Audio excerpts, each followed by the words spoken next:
Hi everyone, welcome back to the finale for Snow Warning.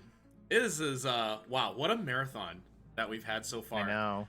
I'm T-Pat. I'm gonna be racing Brilliant Diamond, and this is I'm Etiquette, and I will be on Shining Pearl. We're going to be doing a glitchless race. So we saw the any percent race earlier between Nox and Pulse. This is going to be the glitchless race, so it's going to look a lot more like a standard Pokemon run. It's going to be a lot of fun, and yeah, and hopefully you guys enjoy. we're definitely also going to be underestimate like they were yesterday too. Like definitely. Definitely. I'm setting my time right now as well. Are we still at 1400 raised for the marathon? It looks like we are. Yeah, let's try to hit 1500 like not just by the end of the race. I think we could get that pretty easily here. Do you think we can hit 1600 by the end? Maybe 1669 by the end of our 1669 would be a good one. Yeah, I think that I would think. be awesome. So yeah, this is I'm excited. This is something that we've both been working on and kind of grinding this category for a couple of weeks now, and should be polished. And it's also a rematch. Remember that? It is a rematch. It is a rematch, Yeah. so very, very I just cool. wanted to say, if I'm gonna be a little ambitious, if we hit 2000, you have our undying gratitude, and the colon D slash turns into XD, like Pokemon Oh, XD. Ooh. I like that. All right, that's a little incentive for you guys. I like that. That's a great incentive. All right, I'm just gonna move all this, and I am on the start screen. I am as well. Do you want to count us down? Sure thing. All right, here we go. In 5, 4, 3, 2, 1, go! All right. Good luck. Good luck to you as well. So this. Oh, go for it. You go ahead.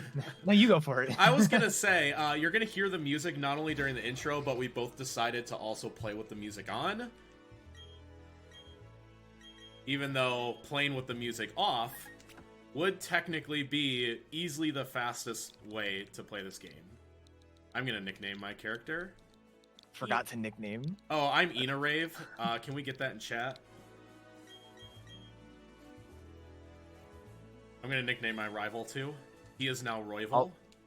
I'll nickname the Chimchar. Oh, I'm That'll be my nicknaming penance. everybody. That'll be my penance. I forgot. Royval. You paid for this, probably.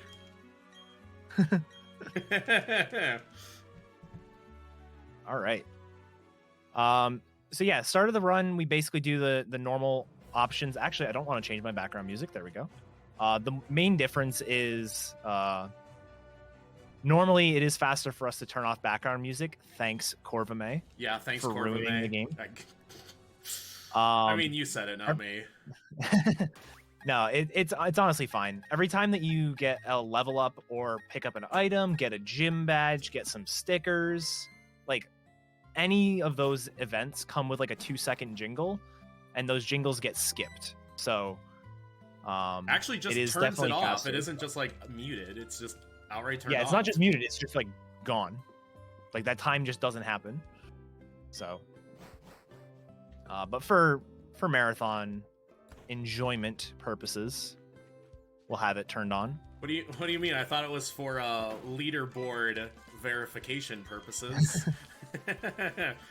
Oh, this is gonna be amazing. I'm gonna see Ina Rave the whole time. I'm already pretty stoked about this. But yeah, what's gonna make this really fun, like the glitched race yesterday, we're both using different routes. Completely different. In fact, there isn't a single thing that is the same. We're not even using any of the same Pokemon, period.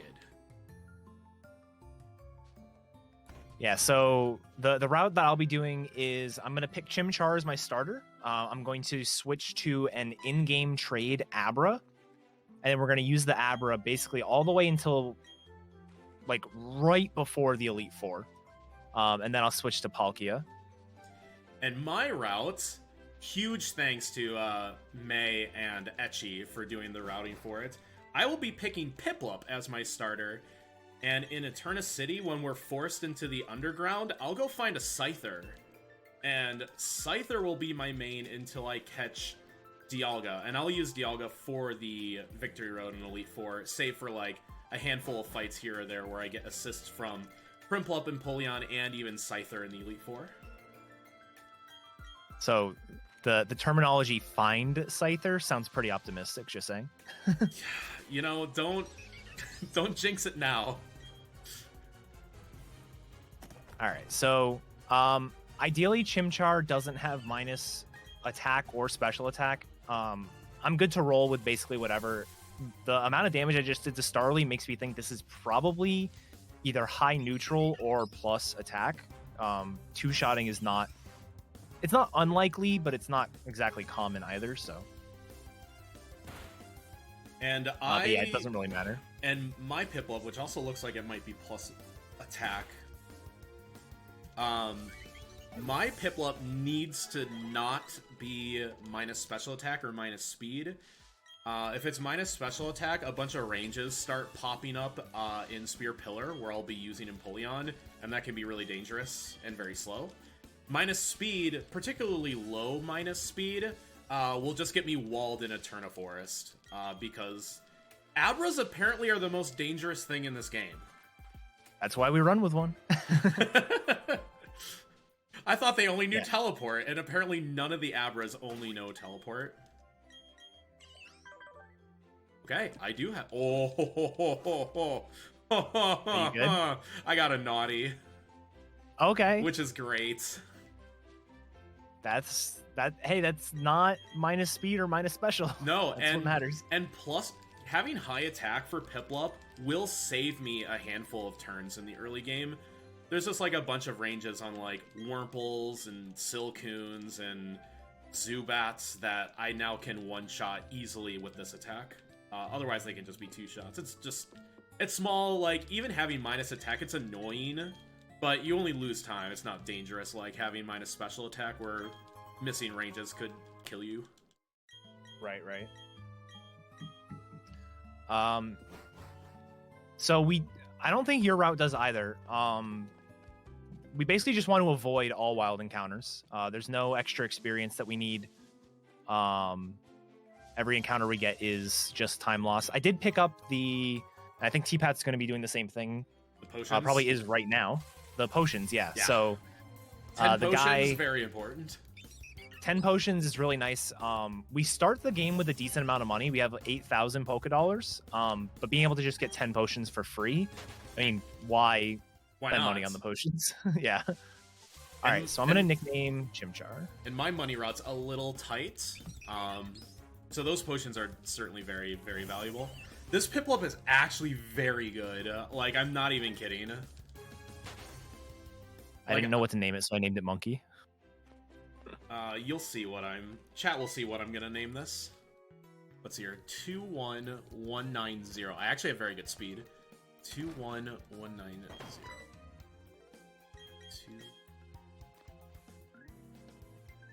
20.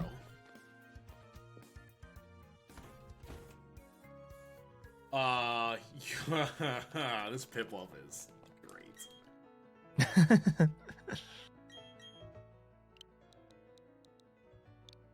We're gonna name you Chloe because chat said so. I mean, chat donated so.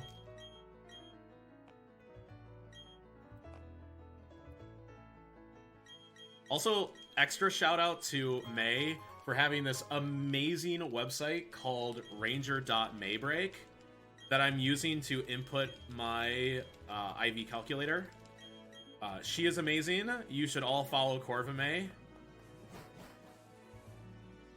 I mean, there's probably other things why you should follow Corva May, but that comes Ace to Trainer mind May first. gives the best trainer tips. Ace Trainer May on TikTok. Amazing. Like, top tier content right there.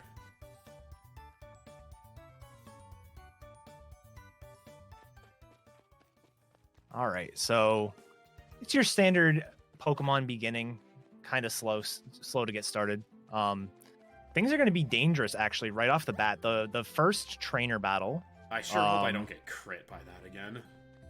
Yeah, that is a pretty dangerous fight. Both of us are going to be going in at level 5. And because we're level 5, we don't have our special move. Like, yeah, we don't have our stab move yet. Piplup gets Water Gun at 6, and Chimchar gets Ember. So we have to sort of go in with just Pound or Scratch and hope for the best. Thank God it's Water Gun and not Bubble. Oh my god, Bubble's so bad.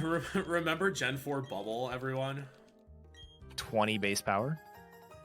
You would basically not pick Piplup if it were Bubble and not Water Gun. Right, yeah.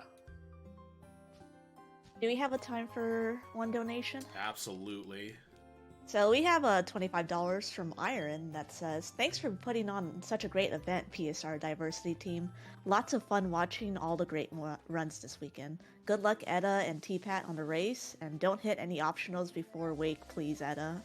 Yeah, that's more of a him problem than a me problem. Just cause of problems.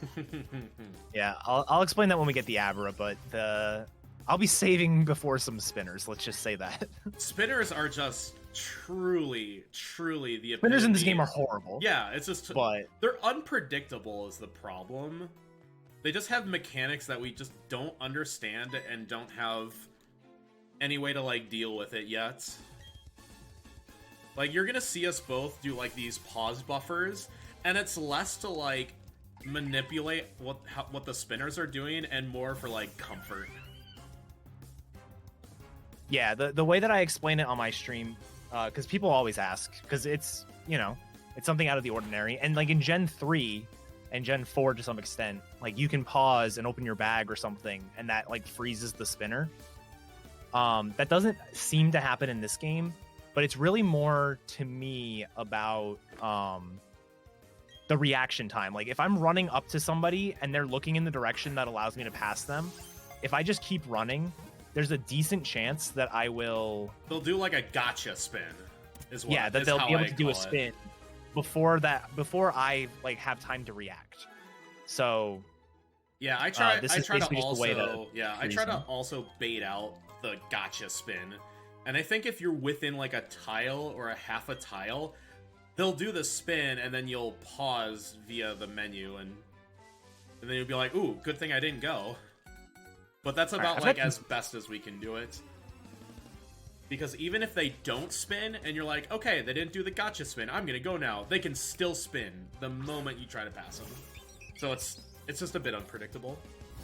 Yeah, they're not nearly as bad. Like, I'm gonna make this comparison. They are not as bad, but they are very similar to like crystal spinners, how they like basically don't have a delay between when they can spin. You can see these spinners like literally change direction 3 times when you're trying to pass them. Yeah. And it's very smooth sometimes. Yeah, I think it is very clear to say that like Gen 2 spinners are like the worst spinners in the entire series. I think BDSP spinners are like second worst. Because at least there's methods to pass like Gen 3 one, as I looked at my stats. Even Gen 4 has like, there's a mechanic to, you know, kill some frames, you know, pause the menu, you're safe to pass.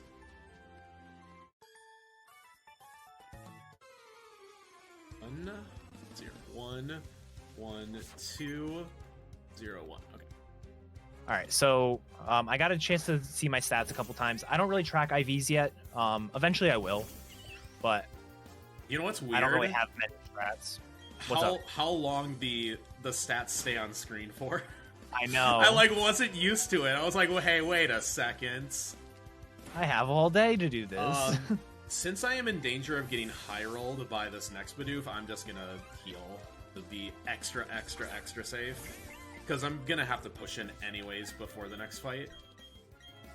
But yeah, my attack is pretty good. My special attack is at least average. Like, it's not bad. And then my speed's actually pretty high as well. The speed is really nice for a few things. I got paralyzed by the Shinx. That never happened. Yeah, ooh. I had to take an early center. That's fine. It's just awkward. I have minimum special defense. I have 0 to 4 IV in special defense. Oh, geez. Oh, and you're naughty. Yeah, that's right. Yeah. 2, 1, 1, 2. Oh, make it not minimum. It's 3 to 4 now. Heck yeah. Oh, am I gonna be able to run away from this thing? I'm paralyzed. Let me out of here. Let me leave. All right, we're good.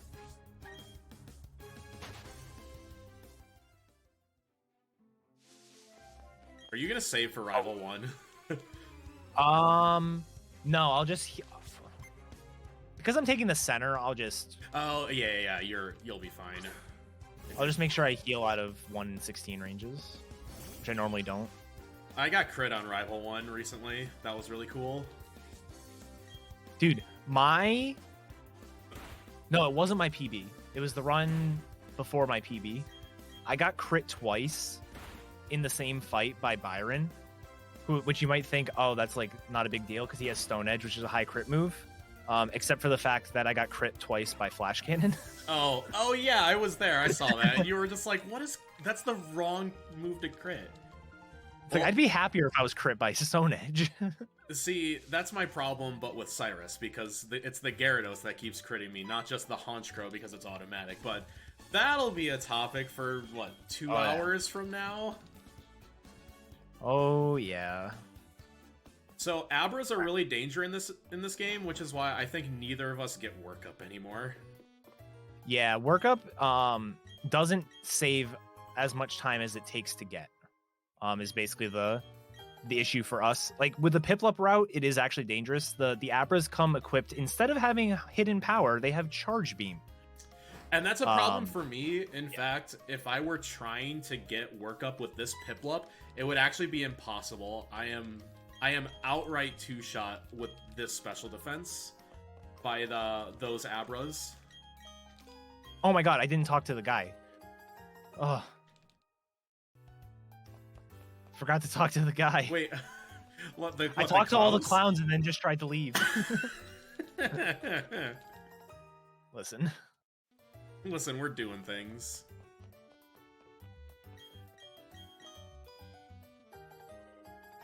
I always hate it when I talk to the Poketech guy on an angle and he still steps around me and he's way up in my personal space.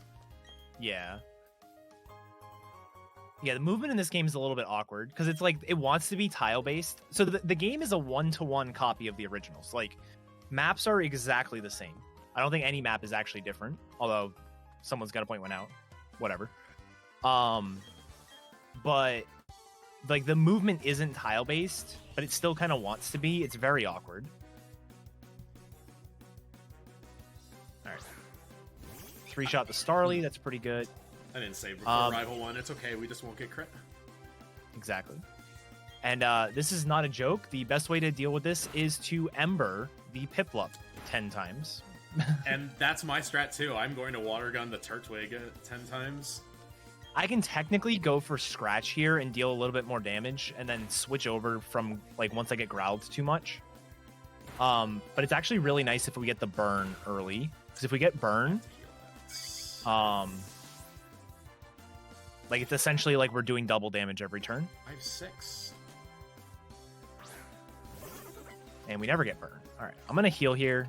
Actually, I can do 1 hit from here. My defense is actually pretty solid. As I just double check my work here. Yeah, I can't even get high rolled. I can get crit from here.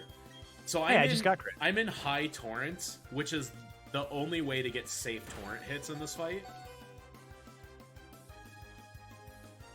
High torrent can make this a 6 shots. I have at least saved 1 or 2 turns on this fight simply by having a bunch of torrent hits in a row. Dude, I'm getting no growls, so I keep having to heal. Nice, and now I got a crit. There's a growl, finally. That was a crit on my end. That's good. I just double crit the Turtwig. Nice. For music on, this actually isn't a bad time. Oh, I'm like, why are we at 17 minutes? I got like 1 encounter. But yeah, that makes sense. I had 4 encounters. I had to take the center, but I had 2 encounters. Oh, that's right. You got paralyzed by Thundershock. I haven't had that happen in a while.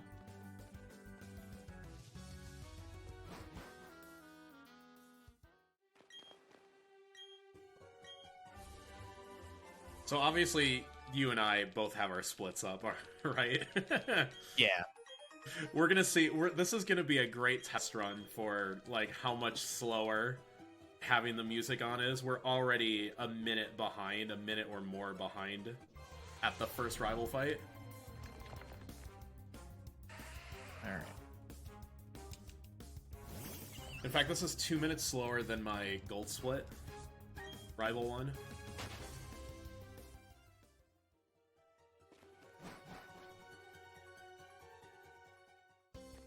Yeah, movement is crazy bad in this game. Like, one tile gaps is what makes this game bad in terms of movement. Oh, yeah. It's just every one tile gap, you can literally just get stuck, like, in a gap, and it won't let you go unless you kind of, like, backtrack back onto, like, a tile. Because there's been, like a strength boulder and, like, just a rock on the ground in a mine, and it's just, like, between two tiles, and I've just been outright stuck. All right, so I am now looking for a Machop.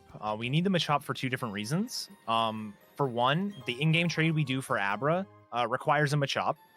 And for two, we don't actually have a way right now as a Chimchar to beat Rourke.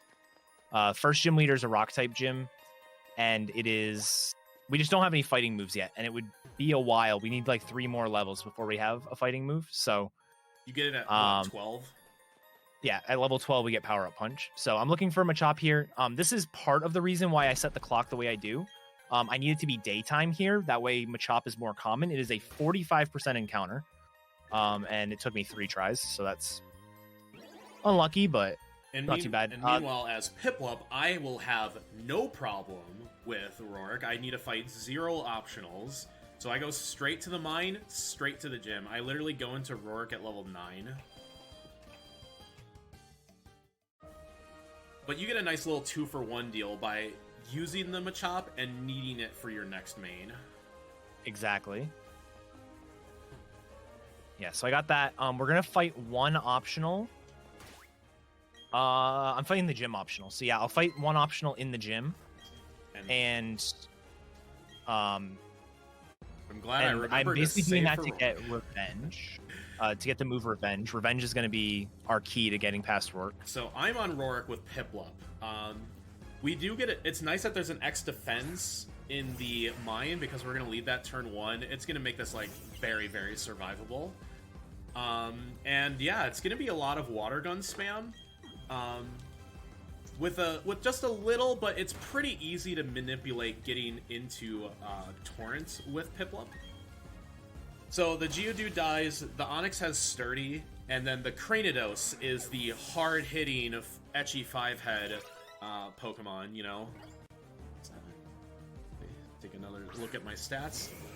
My defense is actually fair. So what's going to happen is that this Cranidos is going to, outspeed us and use Headbutt. The problem with that is that Headbutt's a flinching move. It has a 30% chance to flinch. If it does not flinch me, I will get a Water Gun and then a Water Gun in Torrent, and that always kills. And my defense is quite good, actually. I have 22 IV defense. So Headbutt's going to do 11 damage to me, and I think I have, like, what, 24, 26 HP around there right now. So I do survive. Yeah, I have 26 HP. So I survive 2 Headbutts. He's going to put us into Torrent. And again, all we need is to just not get flinched. Or crit. And I got crit. Cool. Naturally. Yep. Yeah, so crits ignore the X defense boost, so... Ignores X defense and then multiplies by 1.5, so that crit basically did 33 damage to me. Yeah. Which is unsurvivable. Right. I only have 34, 35 HP to begin with. All right, so we're fighting this 1 optional. Like I said, we need to hit level 8 to get the move Revenge. Revenge is a move that doubles in power if you took damage that turn. And it's minus priority, so like the opponent will always attack first. I didn't know it was minus priority. Yeah, it's like, I think -4. I think it's like Avalanche, and it's -4. But yeah, it's so we have low kick. Low kick is a move like Grass Knot where it is based on the weight of the target. So low kick against Onyx, which is coming out next, is actually 120 power. Like, it's very powerful. Yeah. Against Geodude, it is 40 power. So you really like just don't have anything good to get past Geodude. And then Revenge is going to, because we're gonna take the hit from Cranidos, Revenge is going to just outright kill the Cranidos. Like, it's a one-hit KO as long as you get hit that turn, which means we have to deal with flinching, but it's not too bad, typically. And then I'm gonna go into this. I'm gonna heal. I'm gonna save. I really don't need to, but you never know. This is actually the second straight run I've been crit by the Cranidos.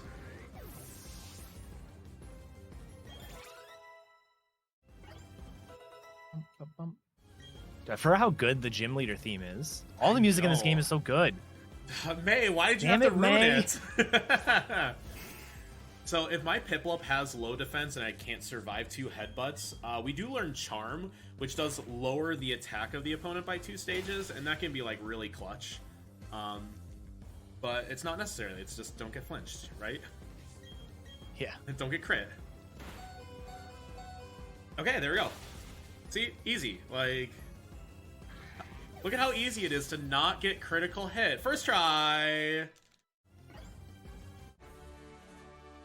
All right, there we go.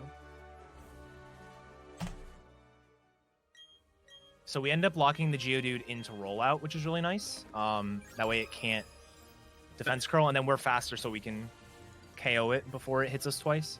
And that's why you can't use Chimchar, because rollout will destroy you.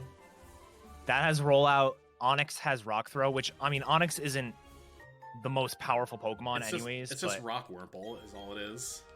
Yeah, it's still annoying. And then the Cranidos, in addition to Headbutt, which can cause flinching, has Bulldoze, which is not stab, but it's still 60 base power and super effective against Chimchar, so it's just not pleasant. I'm just gonna get these funny net balls like Sparkle did yesterday. I don't know why.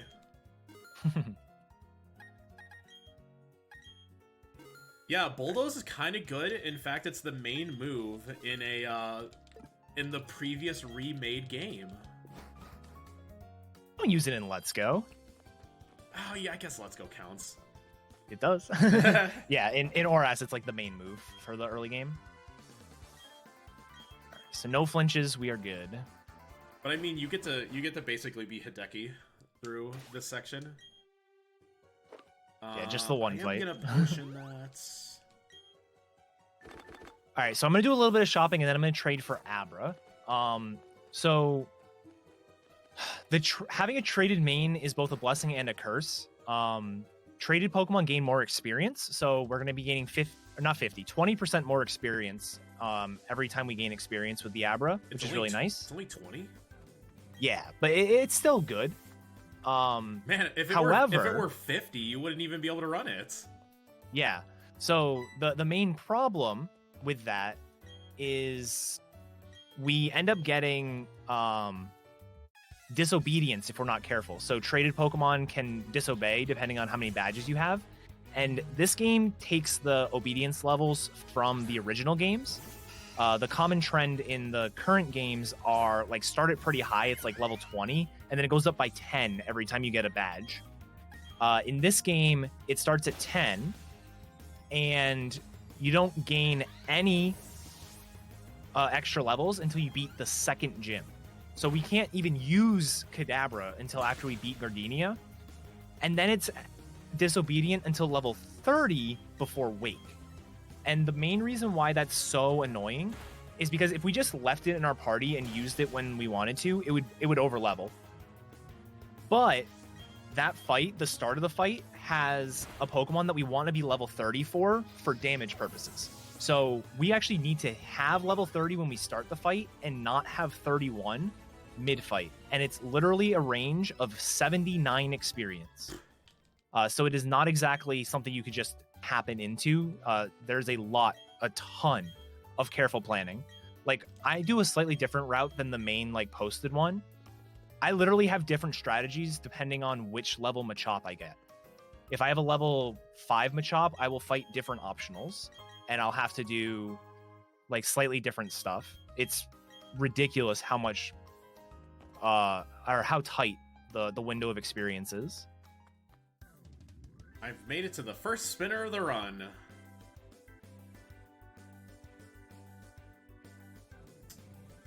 Any day now. There we go. Any day now. Lucas has been trolling me recently. His Chimchar likes to use Taunt on that double fight I just had, which is like super annoying. In fact, I had an insane pace run that died because he only clicked Taunt 3 times, and I was trying to keep Torrent through that fight, and the Wurmple killed me. I almost had a sub 20 Roark that day, just dead to the exact next fight, and I was like, oh cool, this game is great. I love it when Lucas is just trying to be the pacifist. Okay.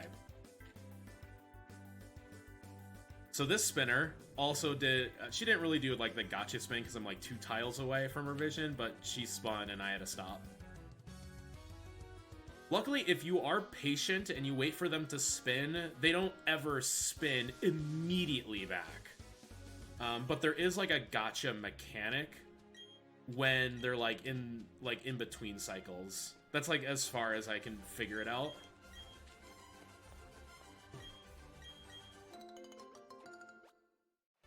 Oh, I haven't heard the berry picking jingle in a while.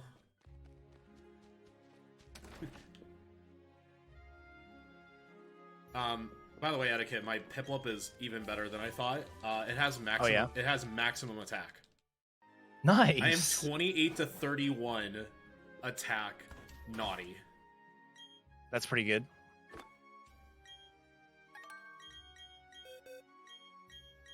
Also, for comfort, I sort my TMs by name so I don't have to look at the numbers. It'll actually just tell me in the bag. It is technically slower to do it that way, but it is very much like a comfort thing for me. I can barely read, so the numbers are better for me. I had to like write down like TM88 pluck in case I'm just like looking at the bag being like, which one's pluck? Oh, I honestly do it based on color. Oh, I find like when I need to teach surf, I like find the blue one and do that. My Piplup also has 30 to 31 speed. Well, that's pretty good. This could literally be a 2 IV Piplup,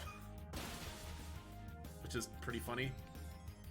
Okay, so I just plucked this Wurmple, and it didn't die, and I have maximum attack.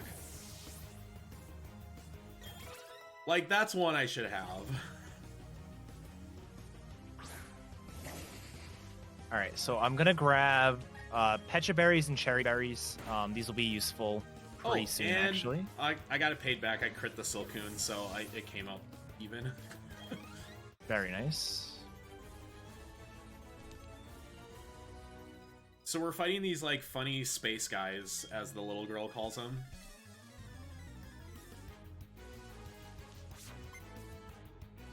Weirdly enough, they have, like, a lot of, like, Wurmples and Cascoons and Beautiflies and Dustoxes. I'm not really sure what's up with that, but, like, okay.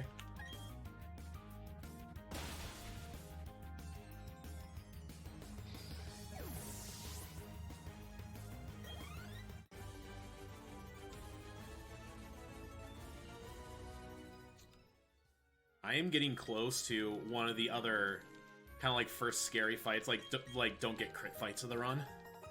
Right. Which is Mars. The first admin of Team Galactic.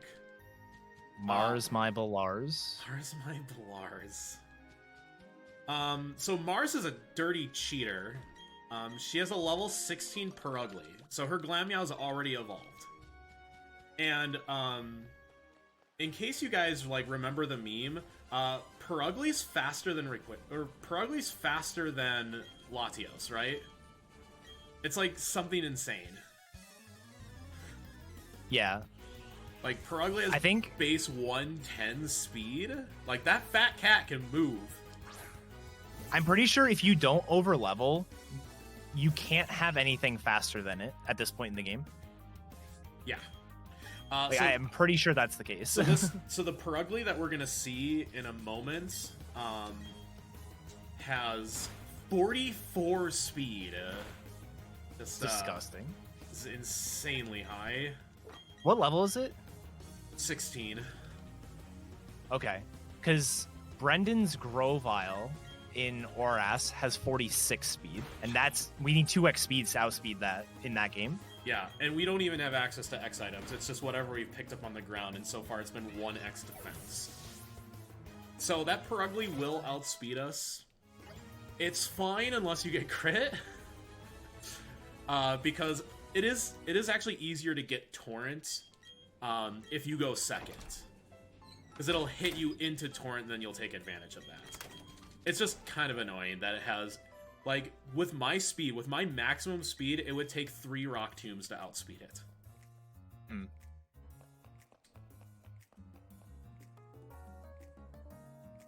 But kind of so I looked away for a second. He had a pretty fast cycle. Make sure I save so I don't get crit. So Piplup does have a kind of advantage. We don't have an X defend, which would be, like, really helpful, but we have, like, the equivalent. I kind of mentioned off the cuff that Piplup has Charm, which lowers the attack by 2 stages of your opponent. So as soon as the Perugly comes out after its Fake Out turn, I'm gonna Charm it so it stops doing 15 damage to me and starts only doing, like, 7 damage to me. Also, the Zubat also outspeeds and has U-turn. So it gets a hit off, and then the Perugly comes out. Check my defenses here. So I hit it with Rock Tomb, but it just outright does not matter, because it will outspeed us unless I do it like 2 more times. So the Perugly always leads with Fake Out, so we Potion, because the Fake Out's gonna do like 12 damage. I have to go to Charm, but it's still gonna do a scratch for 15-ish damage. It actually low-rolled me, which was kind of nice.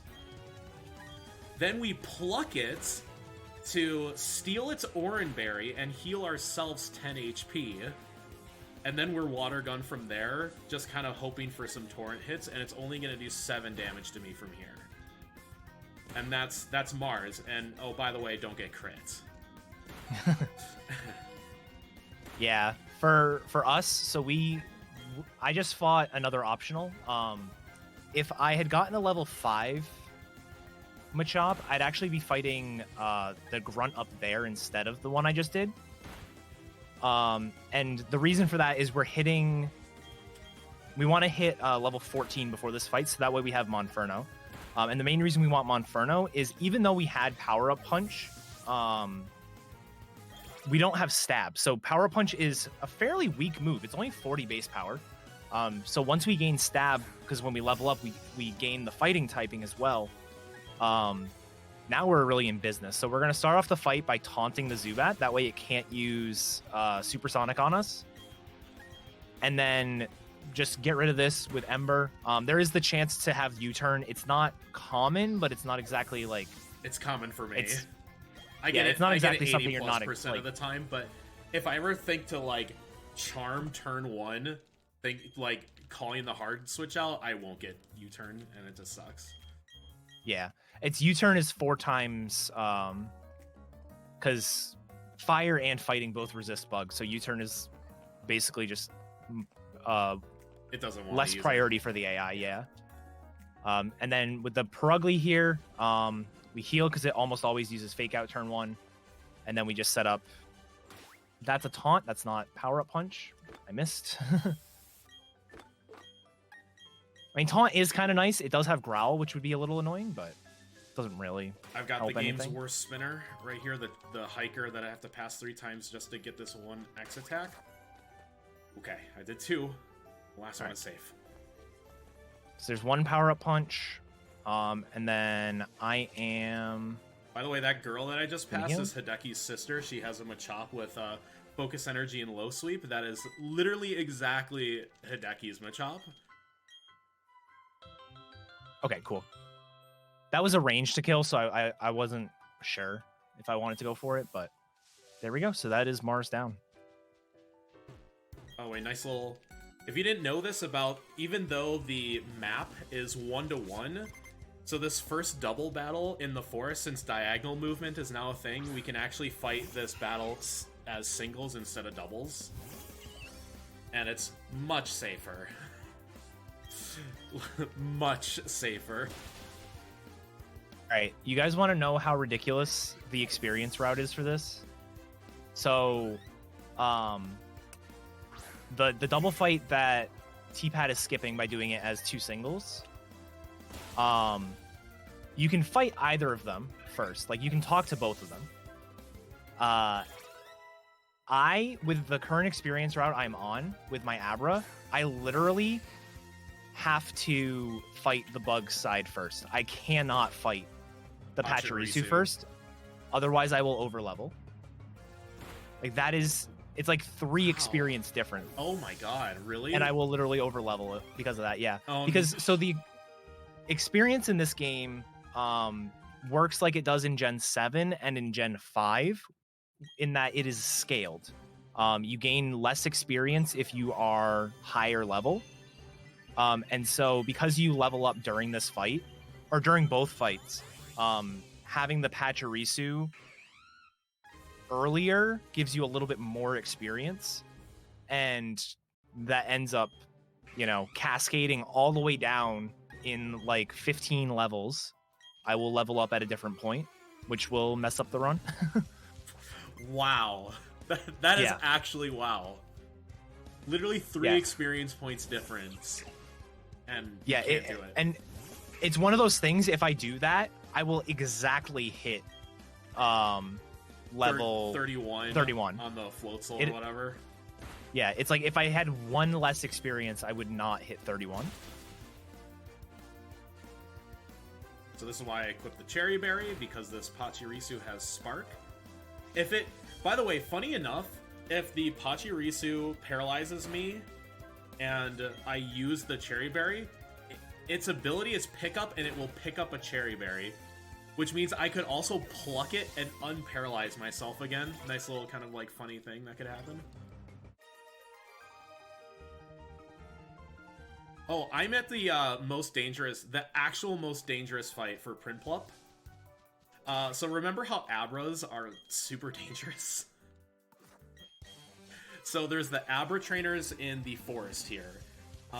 They don't have Charge Beam, they have Energy Ball, which is grass type, right? Yeah. Yeah, they're also super fast. They will outspeed me, and they will outright two-shot me. However, if I hit a Rock Tomb, I can outspeed them after I hit the Rock Tomb. Rock Tomb is 95% accurate, so if I miss Rock Tomb, I will die. This Pachirisu is super annoying. Wait. It's not... I didn't have to save for these. With my attack, they're outright one-shots with Pluck. Oh, there you go. Oh, there we go. And I mean really high attack. We're talking 21 IV plus attack. You can actually just click Pluck and win, which is what I should have done. It's funny because Rock Tomb and Pluck are the same power. So, like, you could just click Rock Tomb and, like, hit a range and one-shot them. But if you can pluck them at 100% accuracy, like, all the more power to you. Wow, that was amazing. I didn't die to the Abras because I literally couldn't. I, like, forgot about that. I forgot that insane attack is crazy. Yeah, I was going to say the Pachirisu is super annoying. It's not, like, dangerous by any stretch of the imagination, but it has 2 moves that lower your attack, and then 2 damaging moves. The damaging move, like Spark, is obviously annoying because it can paralyze you. Quick Attack is annoying because it's priority, and you're like in this weird speed range where sometimes you get outsped and sometimes you don't. And then the other 2 moves it has are both attack dropping moves. So it has Baby Doll Eyes, which is priority growl, or it has Charm, which is like double growl. So it's super annoying. It's just an easy fight to. You can get through it in 3 turns, or you can get through it in like 10, like 6. Yeah. Anybody also, want some plate bingo? I'm so in the underground. Before you get like explain your underground stuff, I just want to explain one other small thing. So again, with the wild experience route, we do this fight and we level up Abra actually in the middle of those 2 fights, or the 2 Abras there. We do it as a double fight. And by leveling up in the middle, we're actually level 16 when we kill the second Abra, which means we gain boosted experience. Because in Gen 6 and up, if you're at or above the level you normally evolve, you gain more experience. It's like, and so that extra like a experience 20% boost. helps. Yeah. So that extra experience helps us hit like other level thresholds that we want. Like it's super precise. Meanwhile, I just fought a wild Geodude, and for the first time it didn't have Sturdy. I do that to hit level 18 because catch rate is also a thing. Am I good to explain Scyther because I'm in the room? Yeah, go for it. So I am going to be finding a Scyther. Scyther will be our main for the mid part of the run, specifically a Scyther that has the ability Technician, which is a 50-50 shot for it to have a set ability. Technician is a ability where any move that's less than 70 power gets a 50% boost. And the Scythers will come with Wing Attack. Wing Attack, base 60 power, gets the Technician boost, so it's basically base 90 power. And since it's Stab for Scyther, it gets another 50% boost. So we're essentially going to spam a base 135 power move on everything. Which you're probably thinking, wow, that's busted. However, Scyther is a rare spawn in this particular underground room. And I have to look for it. That's not the only problem. So it's rare spawned. It's only a 50% chance to have the correct ability, because the other ability is Swarm, which is Bug Torrent. And finally, the Scyther can come at levels 16 to 20. Since I am level 18, if the Scyther is 16, 17, or 18, it will have its normal catch rate. To which those funny net balls that I bought should make it, at full health, it's like 40%. At half health, it's like 60%. If it's 19 or 20, it has the jank Gen 8 like Sword Shield reduced catch rate, making it only a 6 to 10% chance to get in the ball. I got a level 17, so it has the good catch. So it has the good catch rate. I'm gonna pluck it once. Sometimes the Scythers can come with a counter, which makes it a little dangerous. Good avoid. But actually it had a reversal, so that was its egg move, because all the underground Pokemon have an egg move. Wow, okay, I caught it. It's not guaranteed it's not guaranteed to be Technician though. Because it never used Wing Attack. And we've got some like calculations. I'm actually going to nickname this. What's your Abra's name again? My Abra's name is Kazza. Yeah. Kazza. Yeah, I'm gonna name my Azek. Nice. Okay, please be it. Please be it, Azek. It is Technician. It is minus attack, though. Alright, Technician is good, though. Yeah, Technician is good. I have my Scyther. That is awesome. That's like the one thing that could make this a very one-sided race, is if he just like gets walled at Scyther. Alright, let's go, Azek! I thought that was pretty clever. That's good, yeah. I like that. Mm-hmm. Yeah, I don't really have much to explain right now. I'm a fire type in a grass gym. Although annoyingly, because we don't have flame charge yet, I'm about to get, or flame wheel. I'm getting flame wheel at the next level. All these are 2 shots with Ember, which is super annoying. I got a lucky crit on Rosalia, and then one of the Badoos I hit like a really good range. And I still have my Cherry Berry from earlier, which is really nice. We want to keep that Cherry Berry. For Gardenia. Gardenia has a Roserade that is faster than us with Stun Spore. So having the Cherry Berry still is really nice. I didn't switch Scyther to the lead. My bad. Swap in, swap in. It's okay, I got distracted. Okay, I didn't get punished. This Cherubi just used growth. I am plus speed, which is good. That means I won't get outsped by Kadabras.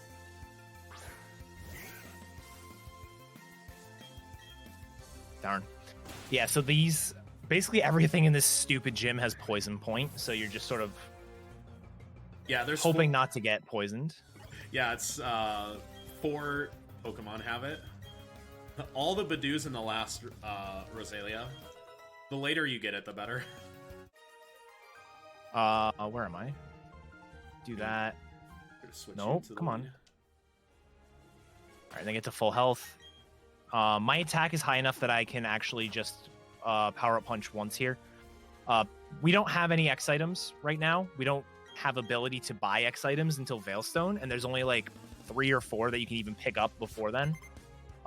We end up skipping the X attack on this route, just because like there's only maybe 2 fights where it would be useful, and the waiting for that spinner is just super RNG. So this is one fight where it would be useful. However, we have Power Up Punch, so we can sort of artificially give ourselves an attack boost. I got Poison Point than the first one. And now I just go. So here's the funny thing. I'm comparing to average splits right now. I gained a minute to my average on the underground split, and that's with all the music and the level ups and. Like, I actually gained time on average with that Scyther. Yeah, I'm going to be like 2 minutes behind at Gardenia. Oh, I'm going to be close to 4. My PB didn't have a great start to begin with, so yeah, probably closer to 3 or 4, like over a good run. Do you want it as a nice little change? And I think that, and you might know this better than I do, being poisoned doesn't tick anymore. Yeah. I don't know when that changed, but it is really nice that poison I know it doesn't. Tick. I know it does not tick in Gen 6. I don't know about 5, and I think 4 was the gen where it would tick, but then not kill you. So even though I'm poisoned right now, the next 2 fights are just 1 Pokemon, so I won't take any damage. But the status lag... Well, see, that's the thing. If I heal the poisoning and then I get poisoned on the Rosalia, I actually can't heal it. I only have 1 antidote on me. Oh, makes sense.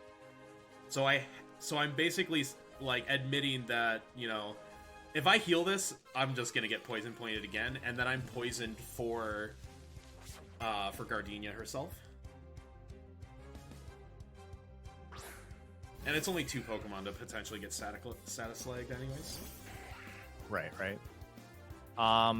So I'm about to go into the herb shop.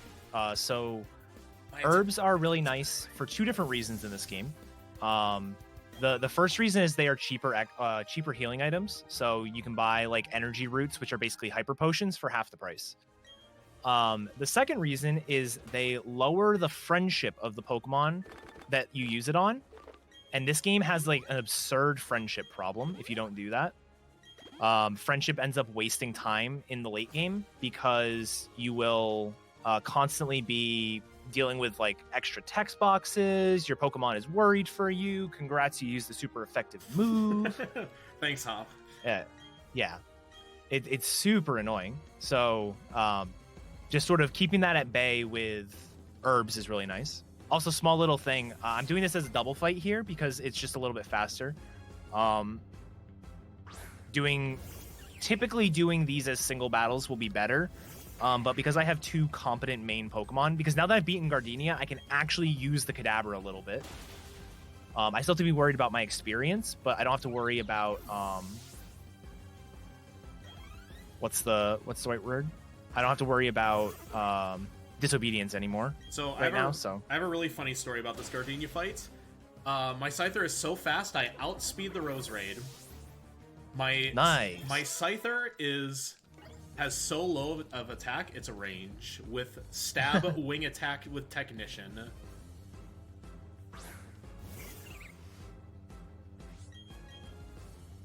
Oh no, it still outsped me. Why? I thought I was 49. Maybe I have this calc wrong, but I hit the range, so it doesn't matter. Yay!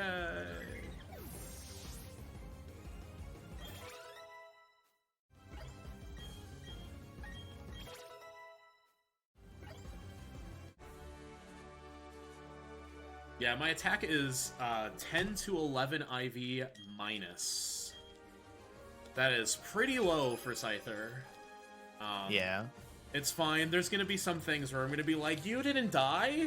I just hope it doesn't turn out to be, like, super dangerous for whatever reason. Our good friends Etchy and May, who actually, like, calced everything, could be like, yeah, so this might be dangerous. Ideally, you don't want minus attack or minus speed on the Scyther, but you know what? Beggars can't be choosers right now. Especially not in a marathon run. Not in a marathon run, and I actually got a Technician Scyther first try, so I at least won one of my coin flips. I should have outsped that Rose Raid, unless I wrote it down wrong. Maybe it has 59 speed, not 49? I don't know. I'll have to double check. You know what? I could tell you what it has. Give me a sec. I have it as 49, but I had 51 speed on it. I too am herb shopping for the same reason that Eddaket just mentioned. It has 53 speed. Okay. So that's probably like I didn't calc the nature correctly.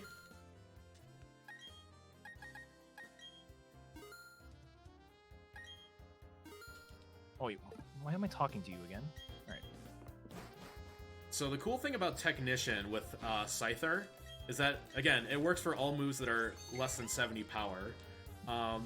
Really cool, though, is right behind the Galactic building, there's TM Thief, which is a 60 base powered Dark-type move. That's essentially our coverage move for Scyther. We don't need anything else. We're literally just going to have Wing Attack and Thief as like our only attacking moves on the Scyther. Thief is great specifically for all the Bronzors that we're going to see. There's so many of them. There are so many, and Thief really comes in handy. And thankfully, at this stage of the game, we don't face, like Gravelers, or Geodudes, or Onyxes. Like, there's not, like, a prominent feature of, like, Rock and Ground-type Pokemon, unless you hit, like, optionals.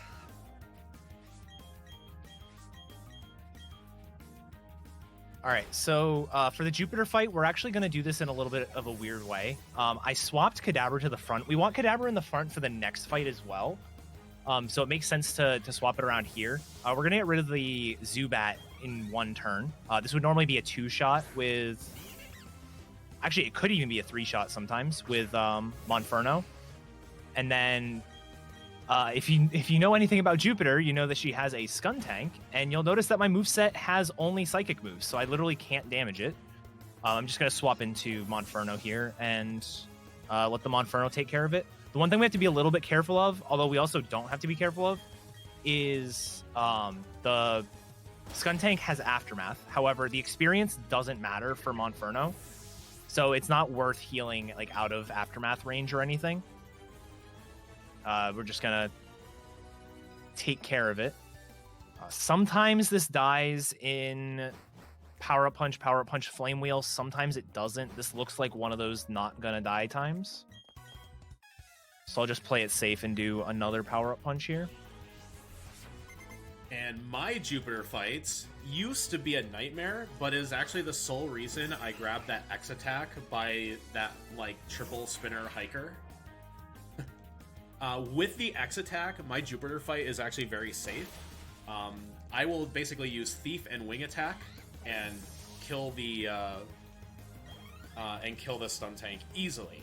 In fact, Thief thieves the Citrus Berry, so I will heal by thieving the Citrus Berry if it, for some reason, uses Flamethrower. Yes, that's right. The Skuntank has Flamethrower. Yes, it does. The flamethrower would two-shot us, and without the X attack, our wing attack would be a two-shot range.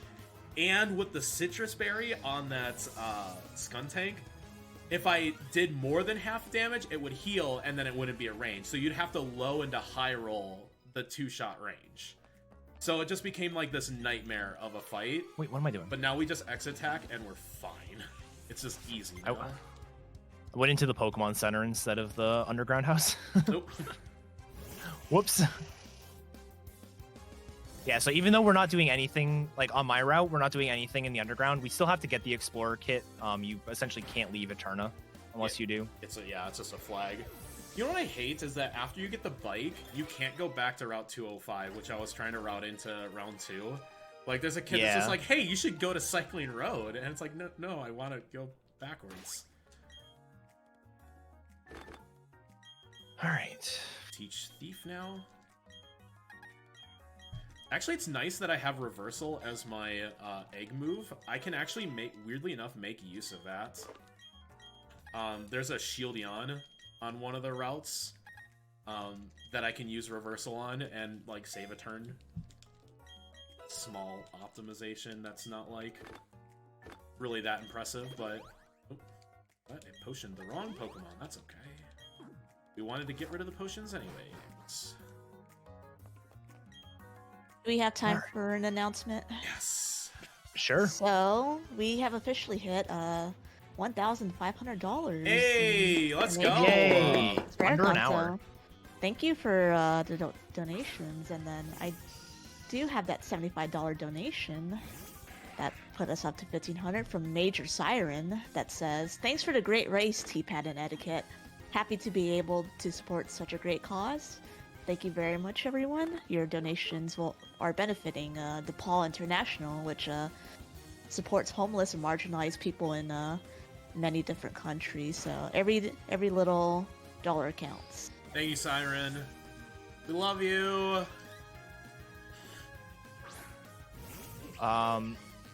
Yeah, so now I have the bike. The bike is pretty difficult to control. Yeah, it's a little jank. Well, it's only jank if your movement is jank. Yeah, if you're just moving, it's honestly not too bad. It has this like sticky effect on walls because it like wants to go into the wall but can't. I don't know, it's confusing. And then stopping when you want to is really annoying. But there is the gear system, so the gears exist from the original games, so you can be in like it's like 3rd and 4th gear, something like that. Yep. And because of the janky movement on the bike, I'm actually not going to be using it through this section. That's Route 207, yeah? Yeah. Oh, I hate Route 207. All right, and then I'm going to... Nope, not that. What am I doing? Plus, remember, you cannot hit optionals. I cannot.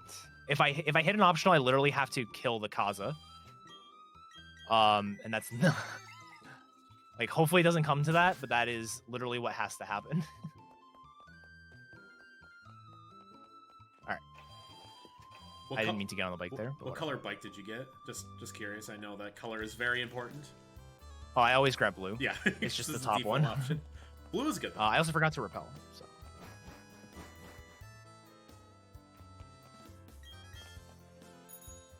There aren't many menus where you do a lot of things, but that is probably one of the bigger ones for us, and I just forgot to repel.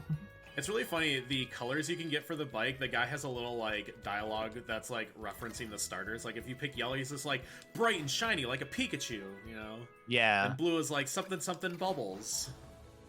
Yeah, it's like Squirtle or something. I don't know. Right, 2. I did the movement correctly. I think I sure did. That was actually the smoothest I've ever done Cycling Road. This is one of the worst routes in the entire game. Because there are 2 of these hiker spinners to pass. I don't trust myself to pass this thing. So you're saving? No, I'm waiting for him to spin. Although he's taking his sweet, sweet time. Sweet, sweet time. Spin back. Okay. Yeah. And I'm going to be sitting here, like, running into the wall constantly. It preserves your momentum. So the bike has, like, a wind-up.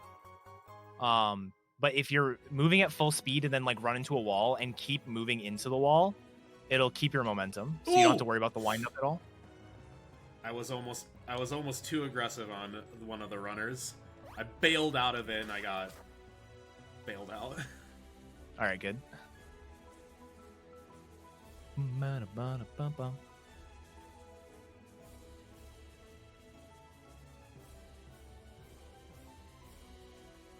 I want to look at my notes, but like the moment I look at my notes, this spinner's gonna turn.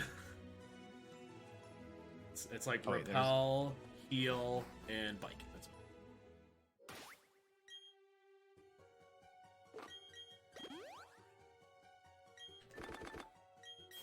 All right, I'm gonna be saving before the rival fight here.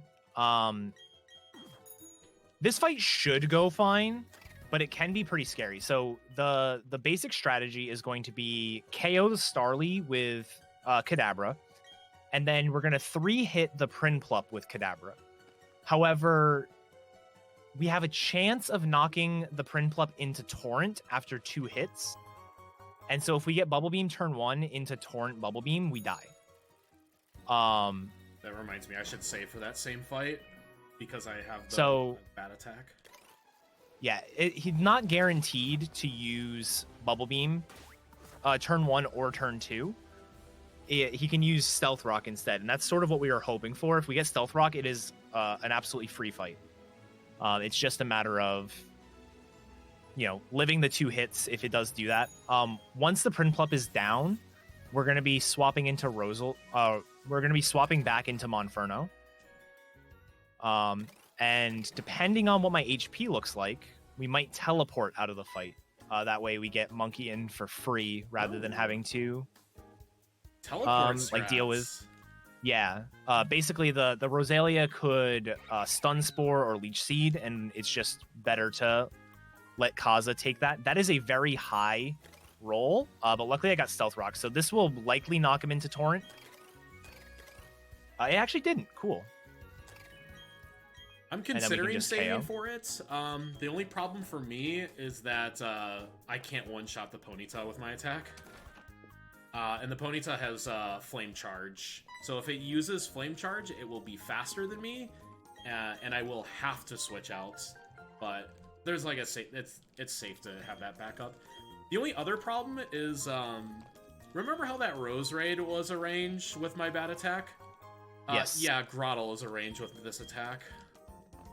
So that is that is the second time I have a stab move that is a range. I'm not gonna save. It's fine. The Grottle can't really do anything to us. It's just the Ponyta is more dangerous because of Flame Charge. But that's where picking Piplup actually really, really benefits this route. Is that Piplup, Prinplup, Empoleon really just gives us the coverage that Scyther doesn't have. So if I run into an optional with like 3 Geodudes, I will just switch to Prinplup and use Bubble Beam. And it's totally fine. Yeah, and the main reason why we use Chimchar on this route is there's kind of 2 reasons.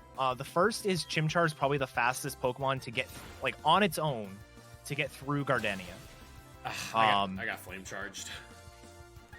And then the second reason is by picking Chimchar, our rival has the Piplup line, and the Piplup line gives special attack EVs when you defeat them, and so all those special attack EVs go right into our Abra, which is really, really, really beneficial.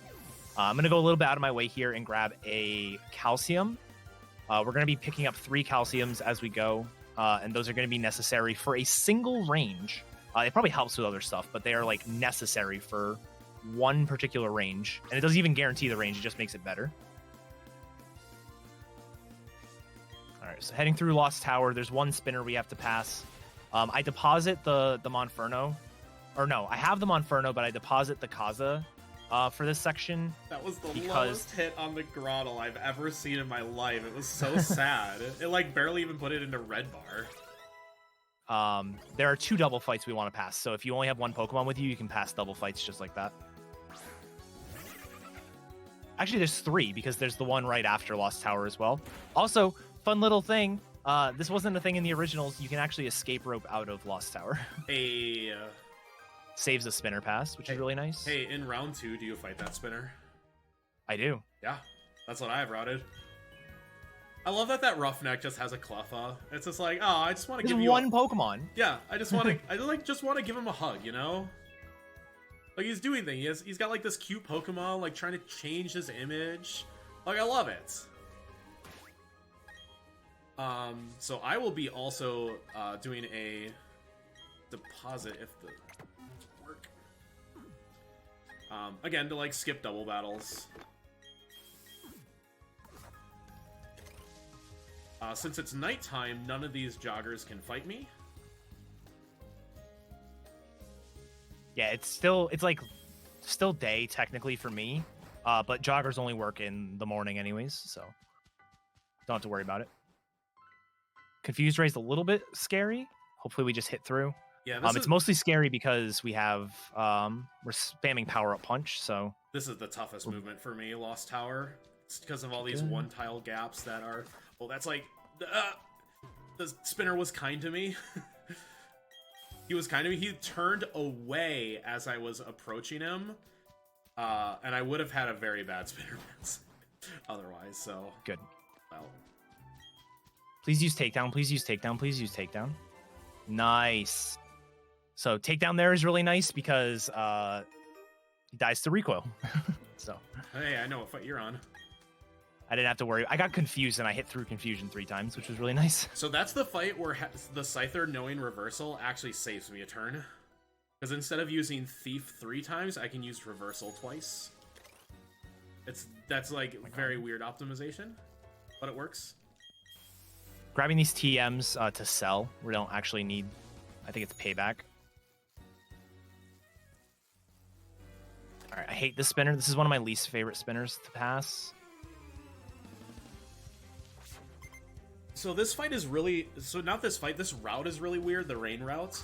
The rain route has wild encounters up to level 22, and my Scyther will still only be level 22. So as I'm biking or running through the grass, I can get encounters. That's pretty wild. So there's a mechanic, and I think the mechanic starts in Gen 4, where if you bike through grass, you have a higher encounter rate. So I will just be running through the grass just to make it just that less likely for me to get encounters. Because I absolutely can get encounters still on this route. If I would have caught a level 18 Scyther or higher, I would have hit 23 for this route, but I'm just shy because I was a 17. All right, so we pick up Shockwave for Kaza. This is going to be an MVP move. There are a few Pokemon that we literally cannot beat if we don't have Shockwave. And one of them is actually on the next fight. These 2 fights here are some of the most brutal fights, depending on what main you're using. And yeah, that's really all there is to say. Like, it is... They give you a mandatory battle with a Gyarados in rain that has waterfall when you're level 23. Like, it's stupid. Yep. Also, this Kadabra can be annoying. All the Kadabras in the game have... I didn't accidentally run into the middle of the double battle with a single Pokemon. Oh, nice. I've done that before where I've had to do the Gyarados fight with Scyther. Remember that Gyarados does Intimidate, so cool. Yes, it does. Mm-hmm. Yes, sir. And then part of my experience route is to make sure I have level 25 for this Gyarados. Even though Shockwave is electric type and Gyarados is 4 times weak to electric, it is exactly enough damage. Like, our low roll does the exact amount of HP it has. I didn't Oko the Glam Meow and it growled me. Oof. So I'm gonna opt to Thief the Kadabra to get the super effective hit, because I'm not sure if Wing Attack will kill at -1 now. Holy moly. Don't ever run minus attack Scythers. I mean, Azex. Oh yeah, I didn't mention the Kadabra is always the same nature and always the same IVs. So we have exact damage ranges. It's not we don't have to do any sort of IV calculating during the run, which is super nice for routing. And usually that makes it really nice for running as well, like a good beginner route. Like Candy Floss is a great example. You have fixed stats and it makes it a really easy run for people to learn. Unfortunately, this run does have the experience nonsense. Experience nonsense, so it's probably a little bit less beginner friendly, but it's still pretty fun. It is also believed that that route is actually just faster for even Diamond. Yes. But no one's really bothered to do it because Palkia's just better.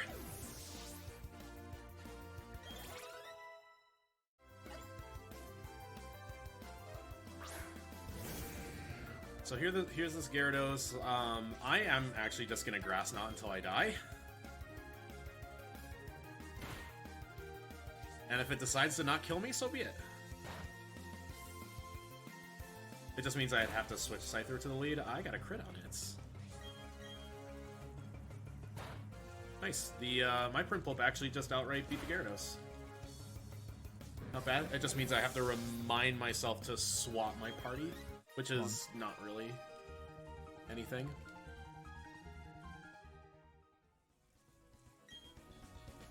Time for the best gym's movement ever. Yeah, we're doing some shopping here. We're getting all the X items for the run, as well as a few TMs. TMs are single use in this game, which is kind of annoying, but at the same time, it makes them a lot cheaper. So they are insanely cheap in this game.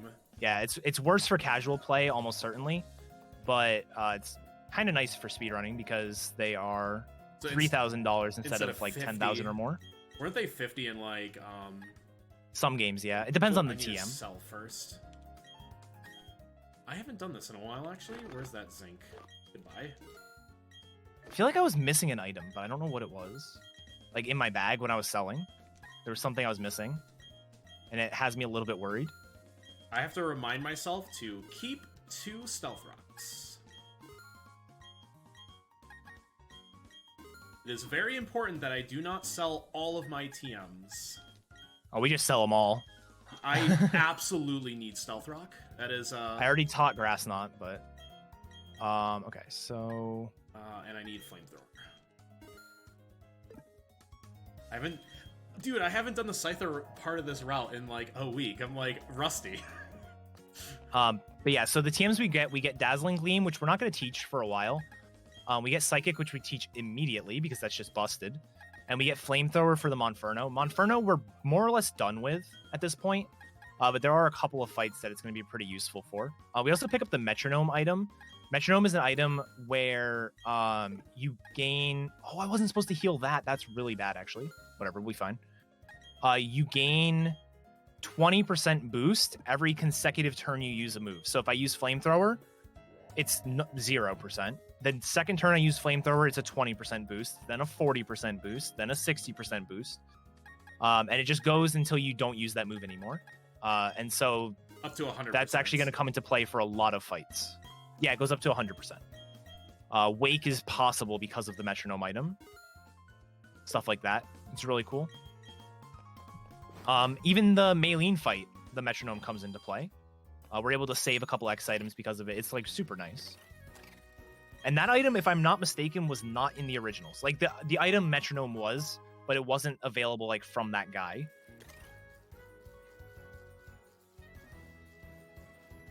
What item am I missing? It's gonna bug me. I'm gonna like literally pull up my old stream VOD and try to figure it out. Probably should have grabbed an extra rare candy because of my, situation. Also, this gym sucks. Ether, wing attack.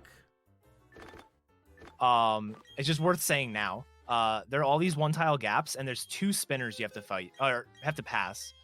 And because my experience route is so tight, I'm actually gonna save before both of the spinners.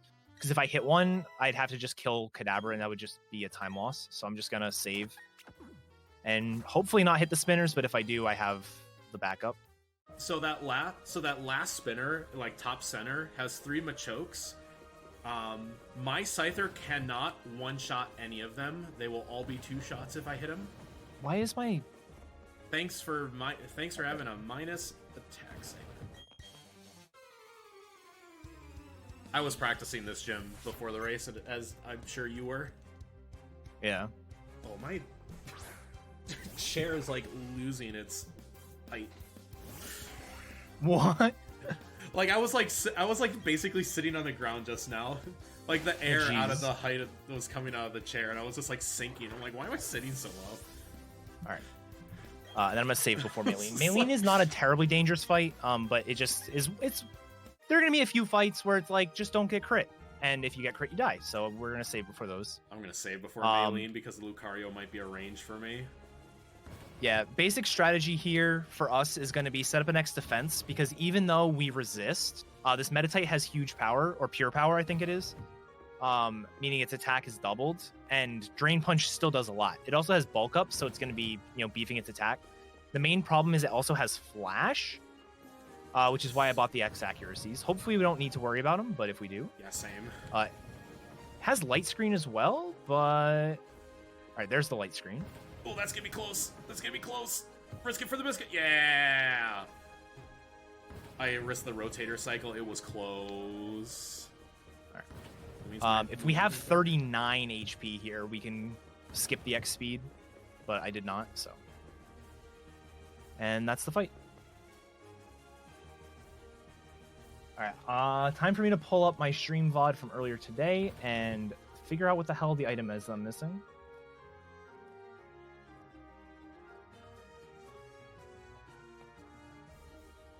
I'm gonna take this spinner extra slow. As he will too, apparently. Oh, I didn't buy escape ropes. Oh. Yeah, you might need... That makes so much sense. Oh, there's an escape rope in Mount Cornet. Oh, I have to wait. I absolutely biffed the... I'm gonna be doing another shopping trip. I'll be doing another shopping trip, so it's not a big deal. But that makes so much sense. There is an escape rope in Mount Cornet, and I forget where. It's not too far out of the way, but I just don't remember where. It's not a big deal. I shop again in Celestic, and I don't need the escape rope until... Wait, when do you... Oh, wait, I only bought 1 escape rope earlier? Oh, okay. That makes sense. Yeah, you need 2. That would have been really awesome. Well, you need 2 for the run after the free one. Yeah. You need 1 for Lost Tower, which I used, and then you need 1 for Coronet later. Yep. You need 4 in Elite 4 round 2. Nice. Well, I do. My route. I'm all right. Sure it'll be, yeah. Iron Islands and Orber Gate? Yes. So we're going to deposit Kaza here and do this this next fight as Monferno only. So this is purely for experience purposes. So I'm on Maylene. I did not get Flash, so I set up a Sword Stance, and if I don't get Flash, I just try to wing it attack spam.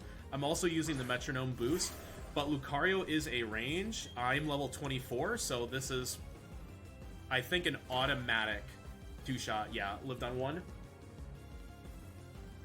However, I should be safe because she's going to Hyper Potion instead of attack me. If she would have used, she went Screech, and if would have used Metal Claw, I would have died. But I hit her into potion heal range, so she chooses to heal instead of attacking. Which, you know, lucky me, I would have died if she would have chose to attack because the Lucario does outspeed. Actually, I was close. I may... No, the Lucario outspeeds. I need even faster speed. So one thing I kind of messed up was I accidentally used a Super Potion on Monferno. For a fight coming up, we don't want Monferno to be at full health. So I'm actually leaving the Stunky alive. Normally, we'd kill the Stunky turn 2, and it'd be a faster fight. But I'm trying to leave the Stunky alive so that way it attacks me. That's like the most annoying move it could have picked, but the fact that it just crit 2 of its Fury Swipes is actually kind of nice. Never mind.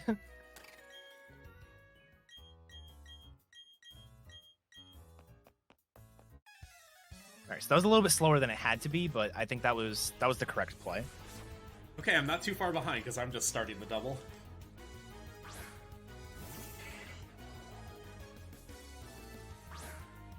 Good old Lucas and his Clefairy. Too bad the Clefairy doesn't have metronome. Could have had big memes.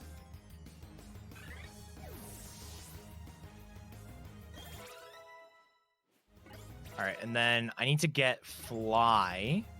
I have forgotten to get Fly before, so I did not forget this time. How do you forget? You're Because like, it involves going to the building. I don't know.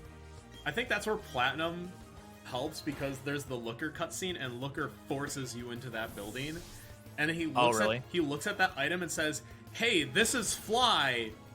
You should pick this up." Oh my, what am I doing? It's literally just like you can't miss it. He's like, I could take this, but you can get more use out of it instead. I was supposed to do that menu a little bit later and repel at the same time. Do it right here.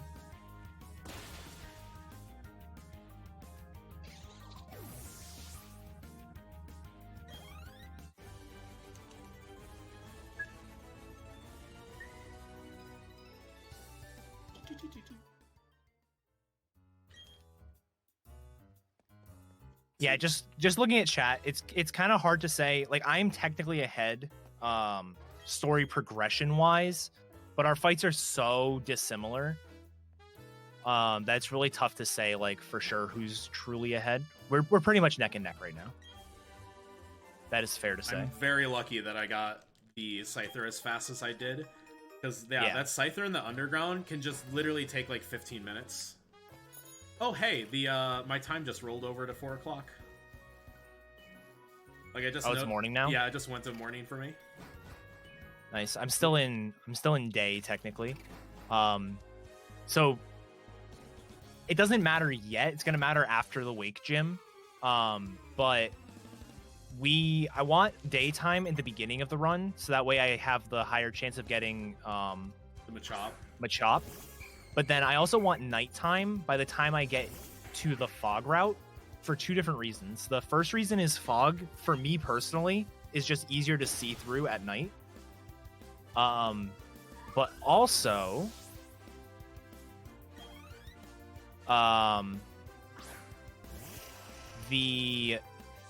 going to be getting the Wise Glasses and the Choice Specs, and one of the 2 requires nighttime. I think it's the Wise Glasses. Oh, you get both?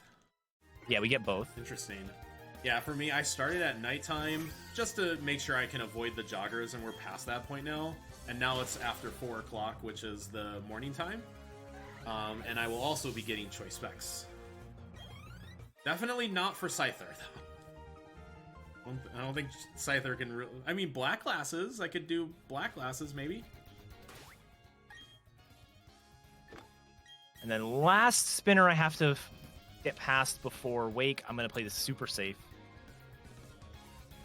I wish I didn't play it super safe. I would already have beaten Wake by now. I'd literally be at Fantina. Thank you. All right, there we go. Yeah, I'm sure. Nope, not the Ayapapa. So I'm going to grab these Ross Berries. These are going to be useful for Fantina later. Oh, you're at that spinner pass? The hotel heal is slow now. Yes, it is. That hotel heal barely fades to black. I don't even think it fully fades to black. It doesn't. With the music turned off. I don't even take that in the run anymore. That's... Okay. I'm safe. I did a triple pause buffer on that spinner.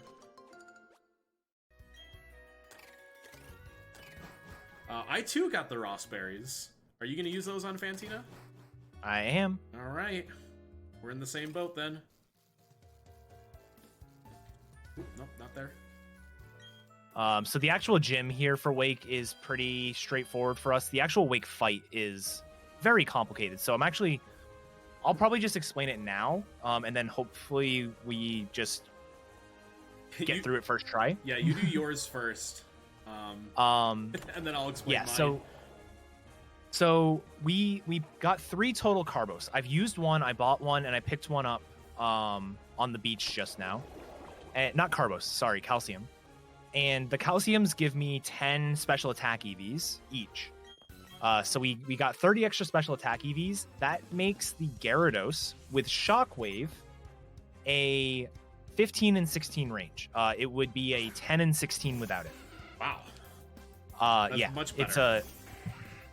It's ridiculously better. You ever miss it? I've missed it once. So that is how you start the fight. We also start the fight by turning our battle style to switch. Normally for Pokemon speedruns, we have it at set, but instead we have it at switch. So that way we can switch in on the Quagsire. Which has a really cool move called Haze.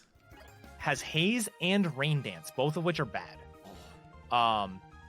Haze is bad because if we use any like X items, like we're going to use an X speed, it will negate all of our stat changes.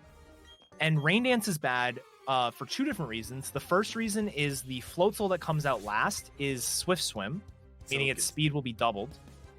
And the second reason is because he also has Aqua Jet, which is priority, and Aqua Jet becomes 50% basically more lethal. Yeah. Yeah. So we're going to bring in Monferno. We're going to taunt, so that way it can't use Rain Dance or Haze. And then it will hopefully, the reason why we needed it to be damaged is it will hopefully die, the monkey will, to Quagsire. And then we can bring in Kazaa, use an X speed, hopefully get Mud Shot, because if we get Scald, it does too much damage. If we get Mud Shot, it drops our speed by 1 stage, but with the X speed, it's 2 stages. So you're fine. We're still at +1, and then we can outspeed the Floatzel. But if the Mud Shot either crits or high rolls, then we'll be in an Aqua Jet range. So, like, it's a very complicated fight. All of this to keep in mind that we had to be very particular to be level 30 when we start the fight, and not level 31 when we hit the Floatzel. And there's a 79 experience window. With scaled experience, so any fight that we change, we have to, like, check everything, because, like, it's just so... It's so cool the way it worked out, but it is incredibly frustrating to route any of this stuff. My fight is not nearly that complicated. For me, I will just set up on the Gyarados. The Gyarados has Intimidate, so we start that fight at -1 attack. So I'll have to Swords Dance twice. I will X defend, because the Gyarados has Ice Fang, which is super effective against us. And I also have to be careful when I'm below half HP, he'll start to use Brine, which is a 60 power move that doubles when you're at half HP or less. My special defense is actually good. I have near max special defense on the Scyther, so that Brine is actually not going to do a whole lot of damage to me. I just have to be careful, and for me it ends up just being a don't get crit fight. And I do have to X speed. So it's not relevant for Wake, but I just learned Psyshock there. Psyshock's a really cool move. We basically have 2 Psychics now. Psyshock is only 80 power, but it has a really cool quirk in that it is... it uses your the defense. Yeah, it uses defense of the opponent rather than the special defense. So there are going to be some Pokemon where... a good example is there's a Blissey in... Victory Road. We can use Psyshock and one-shot it, even though Psychic would be like a 3-shot. I just didn't one-shot a Shellos, by the way. Like, man, minus attack is rough. Alright, so hopefully this goes well. Save before it, obviously.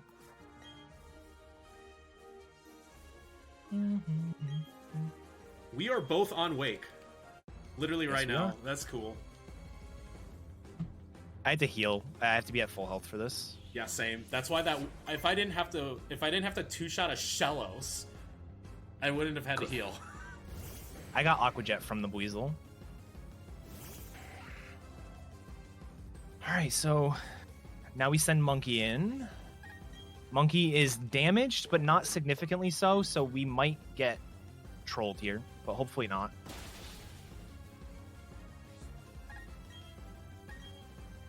What is also annoying about Ice Fang is it does have a 10% chance to freeze me, so that's why I'm trying to get my Swords Dances off as quickly as possible.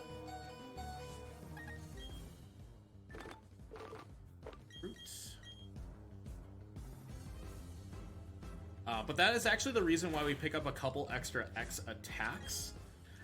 In the event that we get frozen, we can still set up with X attacks instead of Swords Dancing. Okay, I'm set up. I didn't get crit, so this is actually a very clean wake fight for me. Pending everything dies. I have no idea if something will end up just being a range and end up killing me. Yeah, so couple of things. Right now, I am 3 experience away from level 31. Fun little fact. The second thing is that Floatzel is not even a range. It just doesn't die unless you have the metronome, and then it's guaranteed to die. And the third thing is I'm technically in Aquajet range. However, for some reason, his AI doesn't want to use Aquajet unless every damage roll kills. Like, he looks at the minimum damage roll or something. So even though Aquajet does like 49 to 56, I think, and I was at 54, because it was over 49, he doesn't use it. So that's why you have to like not get crit or not get high rolled from the mud shot. Like, it's a very technical fight, but we got through it first try, which is phenomenal. I have seen Aquajets. I don't know if it's the same AI for me. I guess it's just... I assume it is. I have just gotten Aqua. Maybe I've had to heal on it. And then we're going to actually leave the Monferno fainted all the way until Byron. We don't want it gaining extra experience. So... we're going to leave it fainted, and we're not going to take any of the free heals. Like, there are a few free heals we can take. Safety strat for me, I am still going to grab default. But I'm not going to teach it because that's an old route. I just have not practiced the fog route in the actual fog yet, so I'm literally just getting defog to have it. Plus, one of the spinners is actually super dangerous for Scyther. It has an Onyx and a Luxio, and I think they both can kill Scyther, so I want to just be extra safe. Cool. Yeah, the one of the nice things about Shockwave, which is something I knew, but I completely like had lost from my mind of Pokemon until routing this again, is Shockwave is it's a move like Swift. It does not miss. So, even though we got double team there, we're guaranteed to hit through, which is super nice. Also just realized my lights are wrong. Let's fix that. Let's see if it... Does that look better? Does not look different. Cool.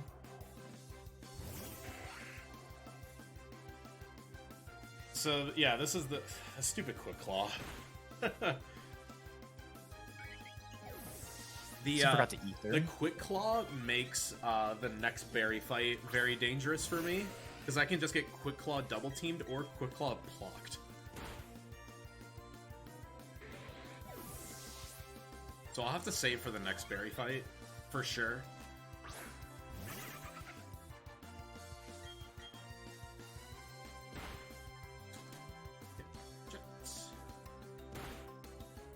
Critting me, that was really cool.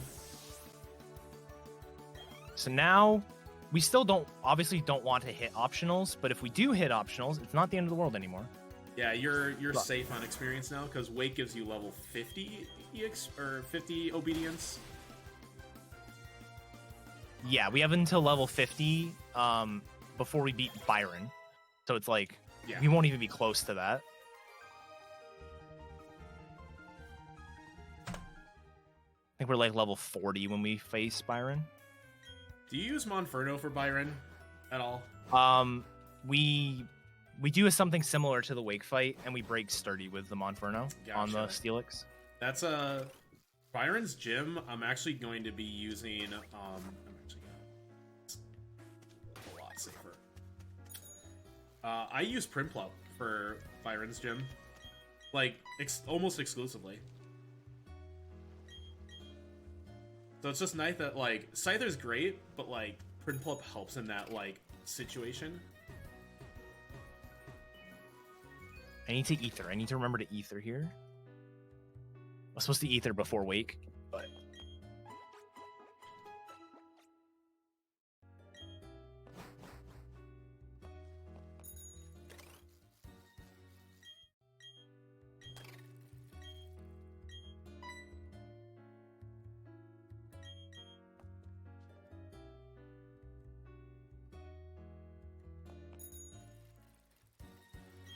Stay in the low gear, because it's more easy to control the bike.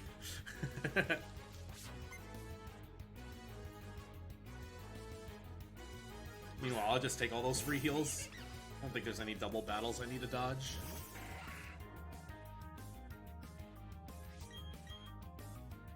So let's see, I just hit level 30. I'm gonna keep an eye on my speed, just making sure that I outspeed certain things like the next berry fight, etc, etc. We're both coming up to the fog route, and that's gonna be way more interesting for Etiquette than it will be for me. Yeah, so one change they made to fog, so this route here still has fog and it still affects battles. However, it is not foggy in the battles, it is instead misty terrain. And misty terrain, like, deals with, like, statuses or something like that. It's really not, it's not like accuracy like the originals. So, if you're comfortable going through the fog, it's going to be tough to see, but if you are comfortable with your movement, then you don't have to worry about getting defog, which is really nice. We're needing, like, yeah, needing a skips accuracy check kind of move. All right, I got really lucky there. My repel wore off early, but I got through the grass. That was super lucky. I did the movement correctly this time. Have we both not hit optionals today? Not yet. There's still time. There's still time. No, there's still plenty of time.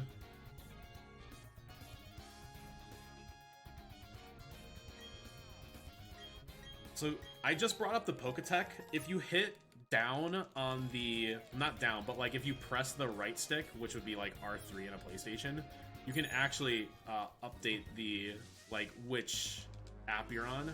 So I'm kind of doing that while I'm going through the tall grass. Okay, here we go. Defog! Not strength, defog. Okay. All right. So there's a running pair there. There's a spinner here. They can't see you on the rightmost tile. And then I can hop on the bike, and then I need to go over these little balance beams and through this rock smash to get Shadow Ball TM. We're going to be teaching Shadow Ball. It does, but Dawn does it like a champ. And then go back over the things, and then there are 2 mandatory battles here. This is the first one.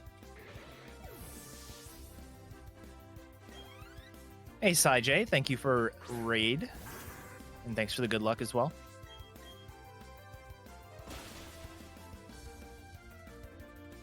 I know, I'm a weenie. I use defog. Ugh. You know, all I have to say about that is Ina Rave. Ina Rave for me, chat. I know you want to.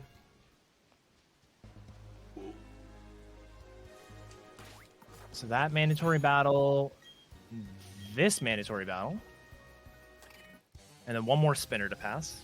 By the way, that double battle, the walking double battle there, so dangerous. It's like the most dangerous double fight in the whole game. I hit that one once. It's actually not terrible for Kadabra, but yeah, it's pretty bad. It's a Raichu Gyarados, isn't it? It's a Raichu Gyarados, but the Raichu doesn't have Lightning Rod, so you can, like, I can just Shockwave the Gyarados and it's gone. So I hit that trainer in Platinum Starly route.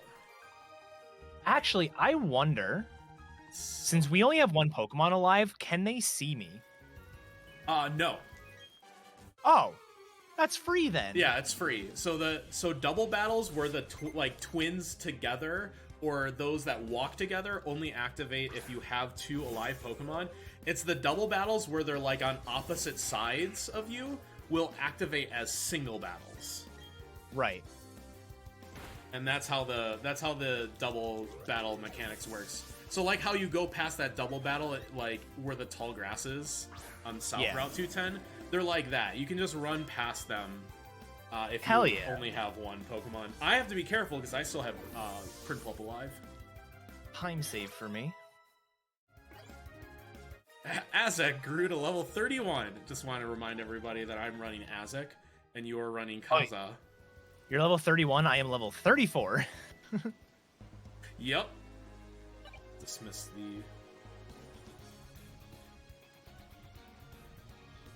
the... Trade experience is great. So it's this spinner, this last one in the fog, is almost, but pretty much impossible to see in the fog.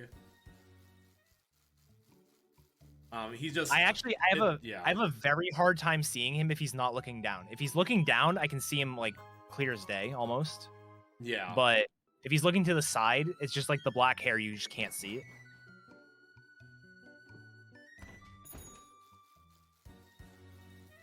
All right, so we're coming up on Fantina's gym pretty soon. I'm going to get the... T-Pat just grabbed the specs or wise glasses? Specs.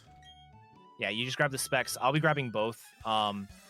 The game allows you to date change for like some things, but not everything. I don't know. It's weird. Yeah. But as long as I change the time when I'm outside, or if I change the time, I go outside and come back in, then he'll give me both pairs. So that's nice. I conveniently live in America, so even though it is like 8:30 p.m. right now in the game, I can change it to 8:30 a.m. and then we're done.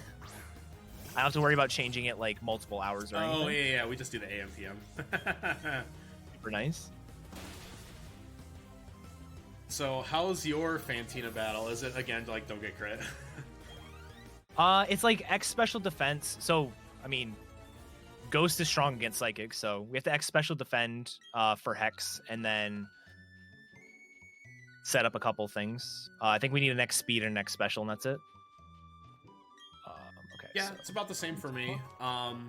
The Drifblim does no fly, which is stab and super effective, but since it's a 2-turn, I will just X defend if I see it. Yeah.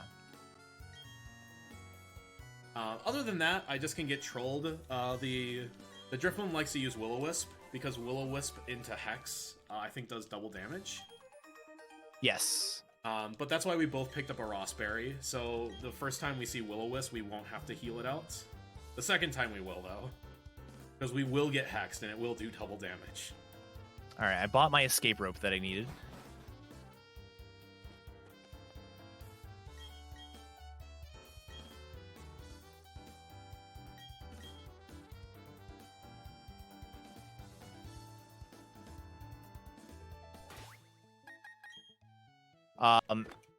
And yeah, so I just did my shopping. That is the last shopping I will do until Elite Four.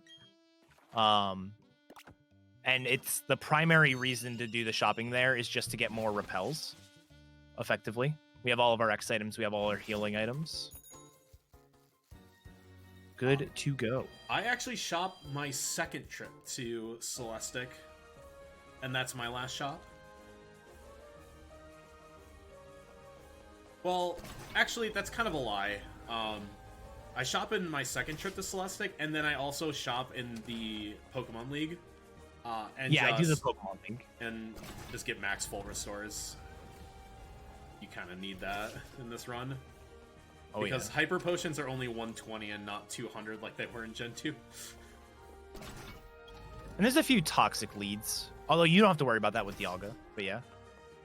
Yeah, I'm still going to use Scyther for Aaron, just to give Scyther some love.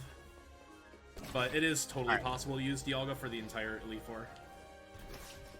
So I'm going to save before Fantina, just because it can go wrong. Has gone wrong before. No! I did something wrong. No! I hit a trainer in the gym. How? How? Did I just Did you do the math wrong? I just lost focus. Hopefully it's not too bad of a fight. 2 Pokemon. I think this is the Misdreavus. It's either the double Misdreavus or like a Drifloon. I could do round 2. This is the Drifloon, maybe. I have Thief, though, so... Oh, it's a Drift Blim. I bet you have Aftermath, you jerk. Okay. Oh, and it's a 2-shot. Phantom Force? What is that? It's like Fly. It goes away and then comes in and kills you. Oh,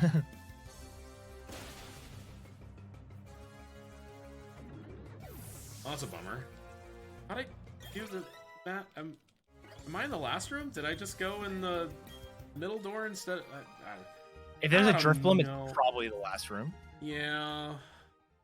But yeah, aside from don't get crit, the only other thing I have to that's a heal. little bit That's a weird about this bummer. fight is Gengar has Cursed Body as its ability, which gives it like a 30% chance, I think, of disabling whatever move hits it. So we just have to make sure that whatever move we use against the Gengar is different than the move that we need to use against the Mismagius here. Same for me. Man, that was silly of me. I literally lost focus for a second. I just went in the wrong door. That sucks. But yeah, all of the gym leaders and Elite Four members have like an ace Pokemon. You can tell which one's their ace by two different ways. The first is it has stickers when it comes out, so it has like the various ball effects. The other reason you can figure out which one the ace is because it always comes out last. There's sort of like a. I had to. You have to worry about strength sap. Yeah, it only strength sapped me. It literally went for strength sap 3 times in a row, so I had to sword stance 3 times. Also, I'm lucky because I accidentally used wing attack instead of thief, but since I was at +3 instead of +2, it KO'd. And there's the curse body, so that's fine. It has or there's like a pretty set AI formula for which Pokemon comes out like at each time, like when it has a choice of which Pokemon to send out, but that gets ignored. The ace always comes out last.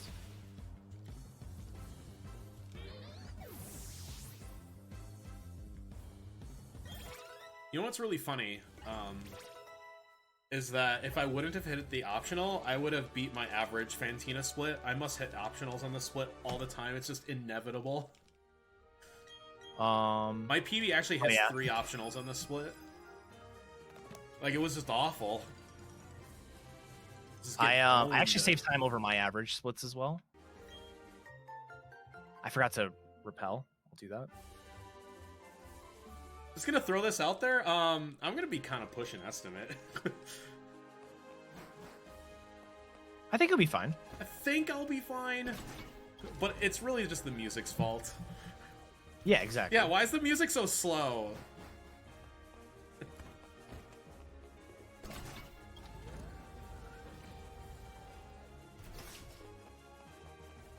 If we switch to using my audio, we could have you turn music off. No, I think you'll be fine. I actually like considered that to like cheat if I was behind at the end. I was like, you know, if they're using Etiquette's audio, I could probably just like quit going to my options menu. No one will notice. Yeah, the people after us won't be complaining too much. Yeah, exactly. Make sure to stay tuned for, you know, Etiquette. Tell them what's coming up next. Well, nothing is coming up next. However, everyone should follow the channel because we do stuff all the time here. We do, actually. Not all the time, but a lot of times, well, you know, runners are more or less able to come on the channel, do like a sort of like a spotlight kind of thing. So it's good to stay connected. I'm doing one of my largest menus of the game. Teaching Surf and Stealth Rock. Equipping choice specs. I love how that menu, like, falls away. So I have a menu where I equip choice specs, the choice specs goes away. So then it's on Metronome, and I re-equip the Metronome, and that goes away. Then it's on Super Repel. Nice. And it's just one by one by one. The menu just like falls away perfectly. Yeah, this fight's kind of interesting. Because of Metronome, we can save our X items. If the Empoleon, or the Prinplup rather, came out like not last, it wouldn't even be close to a one-shot. But because it comes out last, we have 80% boost to our Psyshock here, and it KOs the Prinplup. The only thing that can go wrong is if we get Quick Claw double team and miss the first Psyshock, we would have to switch to Shockwave to KO the Starly, and then this is like a it's like a 10 and 16 range, something like that. It's still possible to kill.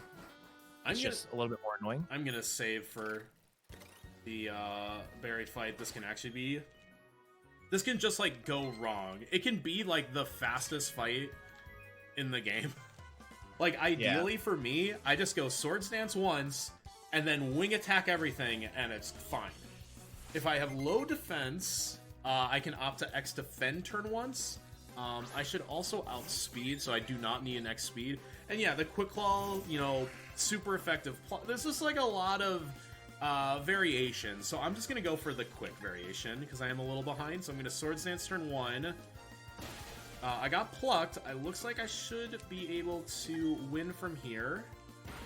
Good avoid. Okay, I literally, like, for all this, there's like a flow chart of how complicated this fight could be, and really you just gotta put on your big boy underwear and just Swords Dance and hope you hit through double teams is really just the ideal strat. And don't get quick clawed. Like, that's all. Just don't get quick claw. like in Urshifu runs, just don't get what's the ability? Quick draw. Just don't get quick draw. Easy. Quick draw. What ability? Oh my god. If I didn't outspeed that Ponyta, I would definitely want to X defend turn 1 and make this fight survivable. But yeah, if you're faster than Ponyta, then I think it's just roll the dice, like, go for it. Yeah, and then so that first Steelix there has Sturdy, so even though I didn't one-shot it, like, I could equip the Choice Specs and one-shot it, but it has Sturdy, so it doesn't matter. And if it chooses to use Iron Tail, which is not guaranteed, it's a 1 in 16 to kill us. So I got Iron Tail miss, which was really nice. And then I just equipped Specs. We're gonna have Specs on now for the rest of the gym and a few fights after the gym. Choice Specs are an item that allow you to have a 50% boost to your special moves, but you are locked into a move when you've selected it in battle. So I use Shadow Ball here. I couldn't use a different move against the Steelix. I had to use Shadow Ball. So it's a bit of a gamble. We're actually gonna use 2 different moves on Byron because we're gonna swap into Monferno and sack Monferno, so that way we can switch moves and break Sturdy at the same time. Meanwhile, I've got Chloe back. I will be using Prinplup for this entire gym, every fight. Scyther just can't handle the steel and the rock types. It's just an inevitability. So this is also why we grab Choice Specs to do just that, like give ourselves like a big boost in power to our not quite yet fully evolved starter. And we'll use Grass Knot, which, as it was mentioned earlier, is a move that does more damage based on heavier opponents. And there's a lot of like Steelixes and Onyxes in this gym that Grass Knot would do a lot of power to. But of course we have Surf and Bubble Beam now, which is 4 times effective against the Onyxes. Onyxi? And then for Byron, this is one of the 2 instances that we actually teach Stealth Rock, which Prinplup can learn. So I will actually throw out Stealth Rock to break Sturdy. And that's how I deal with that. So Scyther gets a little break, you know, a little tag in. You need a good B team to be able to do this run. And thankfully, the Piplup line is actually a great complement to Scyther.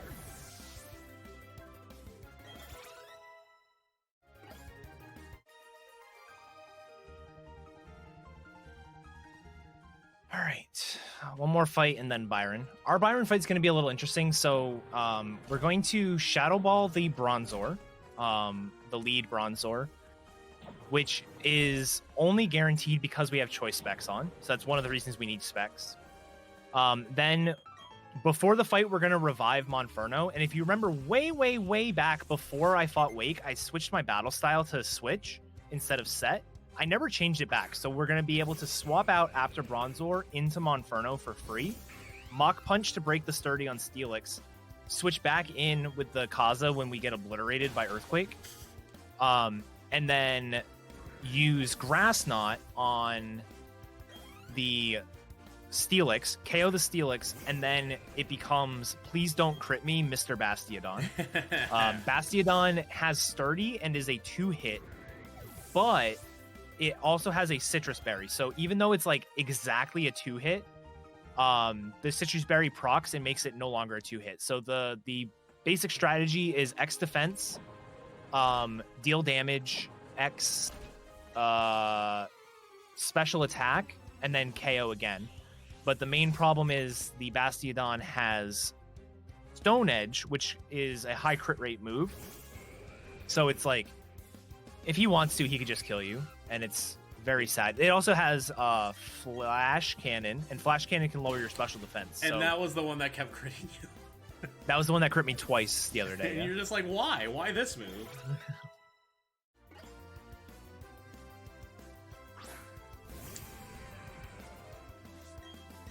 Unfortunately, like, my fight is stall out Trick Room. Yeah, we could do a stall out Trick Room fight, but the problem is we still have to be able to tank a hit from the Bastiodon, and like it has a high crit move, so it's just unfortunate. Yeah.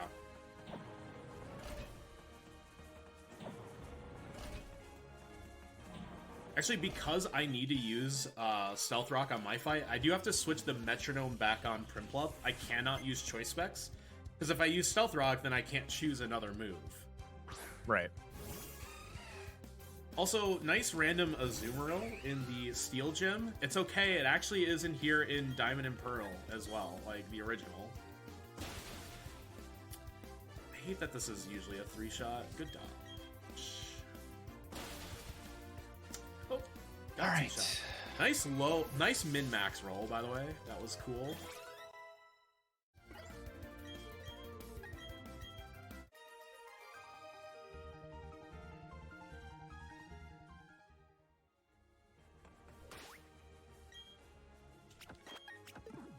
Okay, there's the Stone Edge. Do one Grass Knot. Oh, we under damaged. I don't think I've ever under damaged there. I could try to KO from here. Yeah, to get the min max, but I'm not trusting it. So I will X special. Yeah, give me an Iron Defense. Yeah, for me it's really simple. I set up Stealth Rock, I go to +6.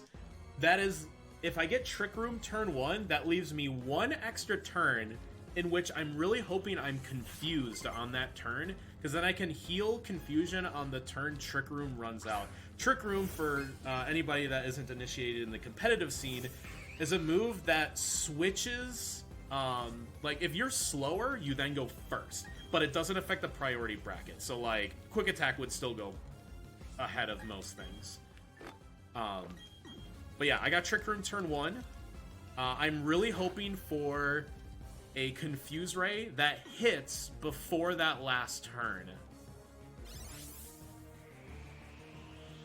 Oh, wait, did I count correctly? That's... Is this 2? Oh, I don't know if I counted correctly. I'm gonna just... Oh. Nah, I didn't count correctly.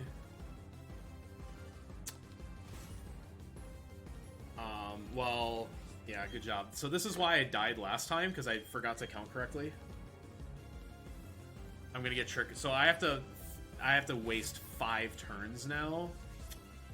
That really sucks. I'm gonna do that by attempting to use an X special attack. Those ones. So this is turn 2. This is turn 3. I'm gonna heal on turn 4. This was bad. I'm such an idiot. Why can't I count? Oh, this is gonna be bad. I could get confused now on the last turn and then have to... Okay, I'm fine. I got Sandstorm. This was just an insanely slow fight because I can't focus. Okay. But I do win. Okay. Oh my god, I'm kind of embarrassed about that. That I literally just could not count to 3. I was like, wait, did I only do 2? And then it was like, it had no effect. And I'm like, it was turn 4. And like, you cannot try to hit through confusion. That's just a mistake waiting to happen. Because if at any point I don't hit through confusion, I will die. So small route change, it's fairly recent, is so after Byron, they want you to go to all the various lakes to deal with Team Galactic. However, you can actually go straight to Snow Point.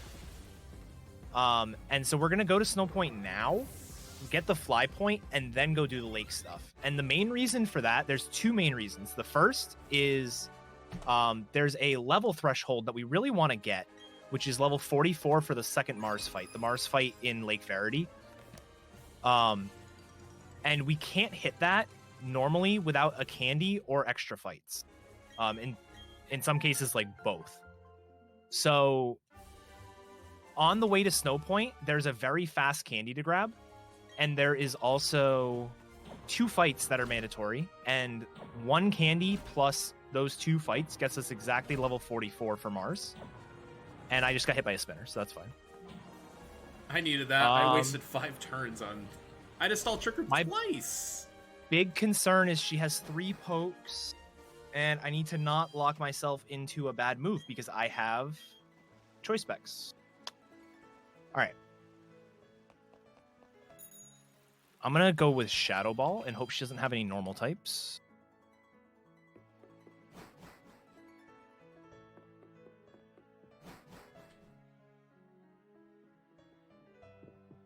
Meanwhile, I'm gonna do that.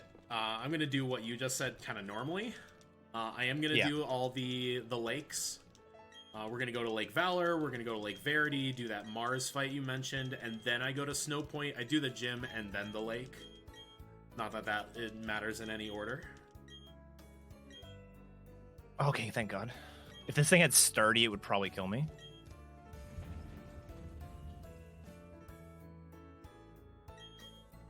Please don't be normal. Please don't be normal. Ponyta. All right. We should be fine.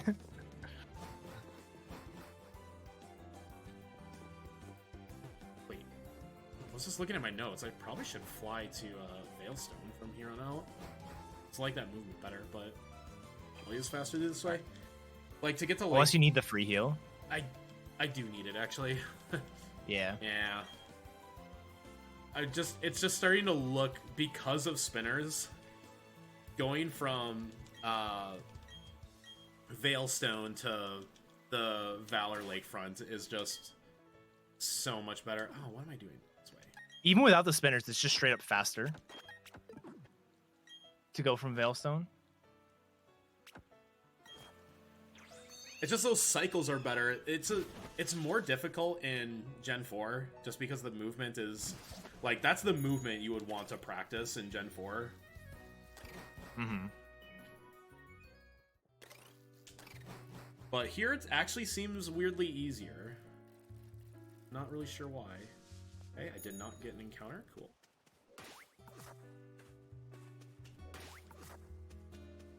Not waiting for that spinner today. Screw that. And this cycle with the tuber is just awkward. It used to work out perfectly in Gen 4, and now it's just like you always have to wait the cycle.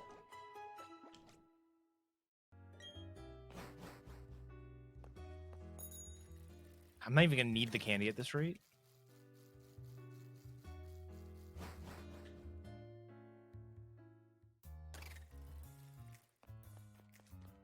So movement's a little tight in this. It looks a little scary, especially with this person, but she only has 1 tile vision, so cool. I do have to... Ah, there's the gotcha spin. Screw you.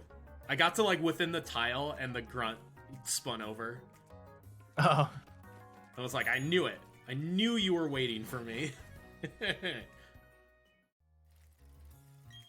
But even baiting it out is still fine, because at least you're forcing them to look in your direction, and then you only have to wait for them to look back instead of both ways. So my Saturn fight's gonna be interesting. I know if you have bad speed, this fight can be bad, but I have good speed but bad attack, so I'm not really sure how that is going to line up for me. Yep. I didn't Oko the Kadabra with wing attack. Heck yeah, that's what you want to see. Cool. And then it set up Reflect. So I actually just lose a turn or two. So now I have to Sword Stance twice. And, just don't confuse me, please.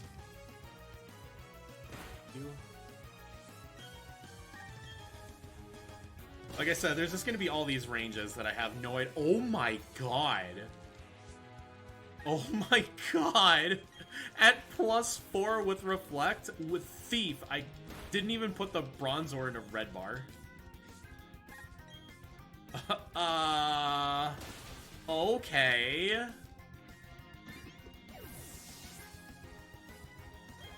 I sure hope this Toxicroak dies. It should absolutely die. Reflect's not up anymore, and I'm at +4. No, I want to use that stupid repel. Well.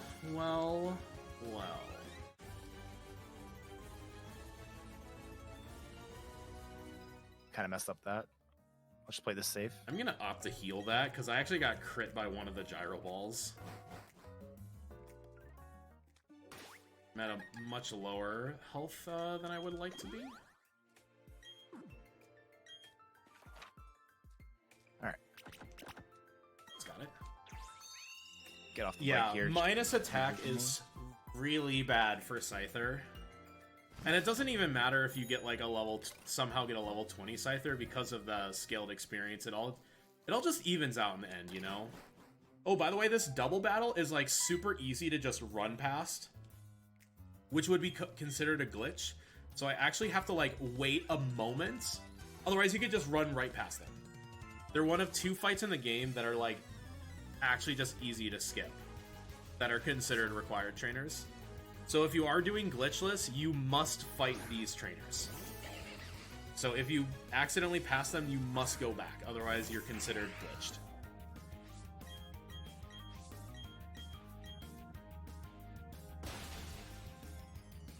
And trust me, it's not hard. This isn't Dawson's skip, where it's like the precise frame to like skip the vision. No, this game is just...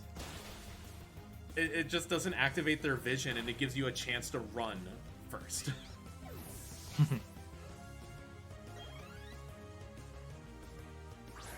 Alright, so I've removed my choice specs and now have the Wise Glasses on. Wise Glasses are kind of like choice specs, except they're a 10% boost, and you don't have to worry about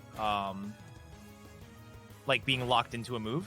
So it's a nice little bit of a boost. It's nothing major, but it's enough to make some ranges better or make things not a range. So it's definitely worth grabbing. Okay, we're fine. It's fine. It's fine. I intentionally took aftermath damage on the Scyther so I could just do 1 heal at once. And I sure hope I don't die. I need to target the Golbat first, absolutely. Otherwise, it will use Air Slash, and it will kill me if that Golbat gets a chance to use Air Slash. Mom, heal me. Thank you. Oh! That's fine. It's fine. This is fine. I would have just revived anyways. It's fine. I'm on 4 HP.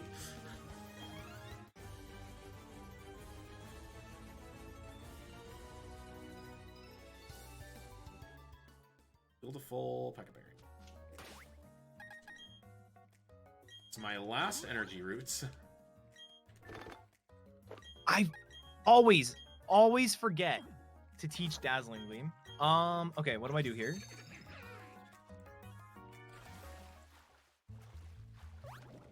I'm gonna save before Mars because that seems like the correct thing to do. I don't know if Mars is like dangerous for you. It's just a don't get crit kind of fight. It's not too bad. For me, it's don't get poisoned 3 times in a row. Yeah, it's X special then sweep for us. I have to X defend Swords Dance twice. And pretty much just hope I don't get poisoned 3 times. I actually have. That's why I have the P.E.K.K.A. Berry. Because this Golbat loves Poison Fang. It's its favorite thing it's a in crit. the whole That's not a world. crit? Holy moly. If it uses, I don't know if this is gonna kill. If it uses U-turn, which I Probably have not. seen once, the fight is free. Weirdly enough. Yeah, so this fight is normally just X special, and then you can sweep. Like X special twice, and you sweep with Dazzling Gleam, but I just forgot to teach Dazzling Gleam. Oops. It's very easy for me to forget. I always do. This Purugly still outspeeds Scyther.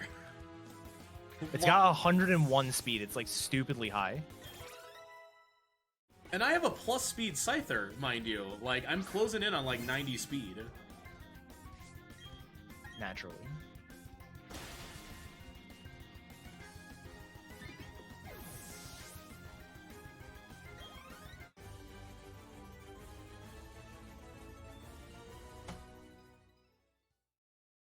Not doing too bad.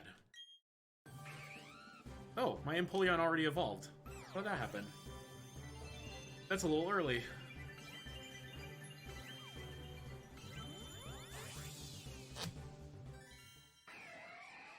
Oh, this split was horrible for me. Yeah, P.E.K.K.A. Berry is just a berry that cures poisoning. Which is great, because again, Mars spams Poison Fang on me.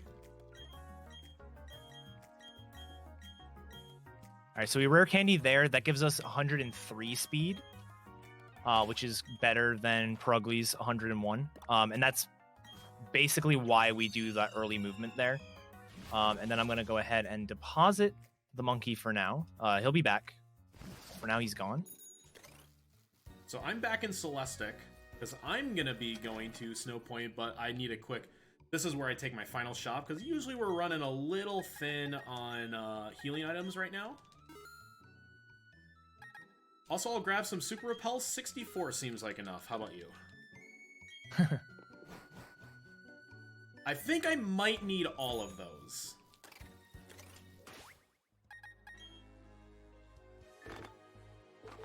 In fact, I'm only on Hyper Potions right now. Heal to full. Equip Cherry Berry. Oh, that would have been bad. One. Super Pelt, 64. Well, we're down to 63. I had to use one right there. I hope that's okay.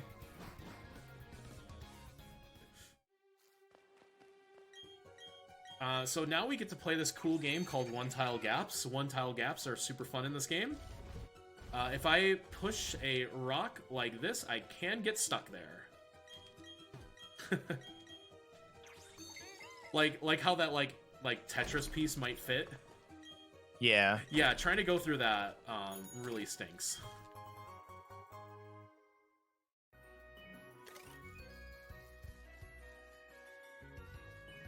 It's also really weird how, like, the environments will get you caught, like, has, like, friction, but, like, other NPCs do not. Yes, NPCs don't have any friction, but the map does. It's kind of weird. If it literally didn't have friction, I think movement wouldn't be as trash as it is in this game.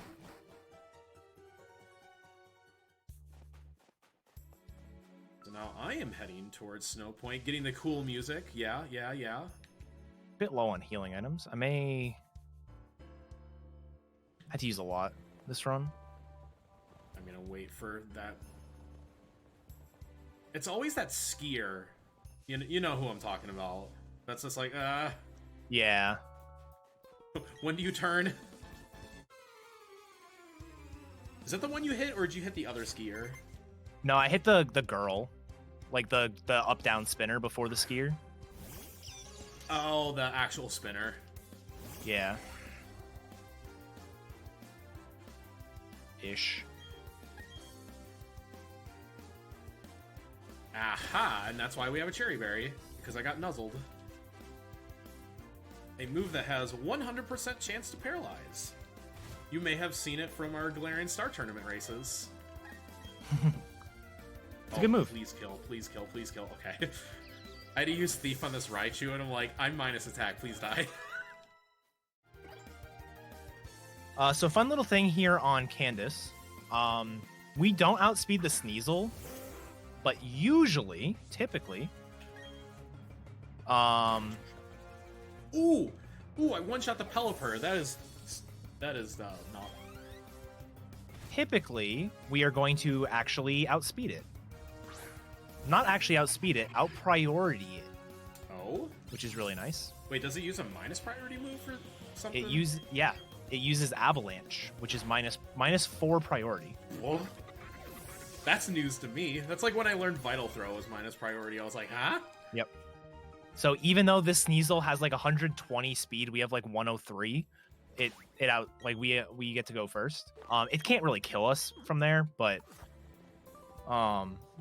it would probably be able to kill us if the Snover attacked. Snover can either mist or Avalanche itself. Also, since we are using my audio, certified Ina Rave moment.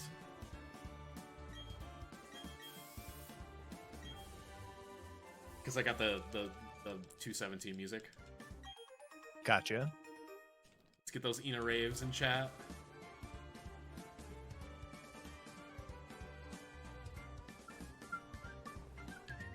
All right, and then easy fight. Now we are on our way to Galactic HQ. I'm a little behind you. I'm on the last trainer on 217, and then I'll be heading to Snow Point as our routes are kind of reconverging. Are you about... Because you did all the lake stuff. Yeah, all the lake stuff's done. So now I'm just heading to HQ and then Coronet. I think this is really the point where Kaza really starts to take over. Because it seems like you are going pretty fast. Even with that optional, because we kind of went 1-for-1 on optionals now. Yeah. Ooh, I'd feel okay about the optional if I didn't also forget to do Dazzling Gleam. Oh, good dodge. I was almost... That was my problem. I was almost poison fused. I got poison pointed on the Rosalia, and I was at a bit lower HP than I would have liked.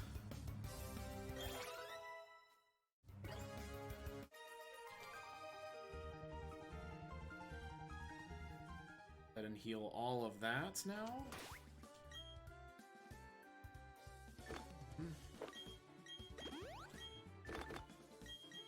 Let's use that Pekka Berry because I can.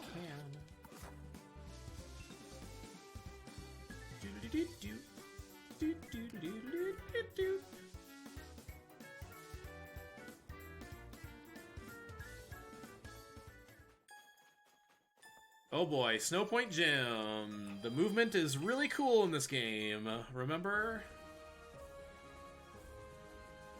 Was that a pun? I could be if you wanted it to.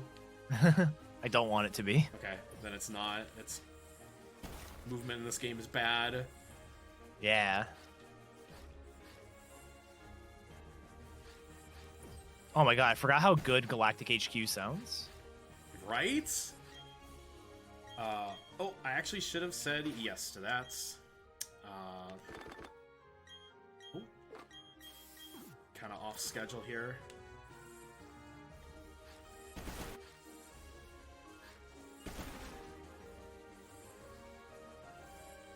I got so lost in this gym the first time the first 3 times I did it, that I'm also not doing it very well right now. But I got like frustrated and I actually rage quit. I was just like, how do you do the thing? I forgot I wasn't gonna do the repel thing. Oh, did you do I did the repel thing. Oh, yeah. You're cool. I forgot I was not supposed to. Listen, it was a showcase. You were meant to do that. Exactly. And I just did it the intended way, aka the slow way. By the way, the repel wear-off trick is allowed.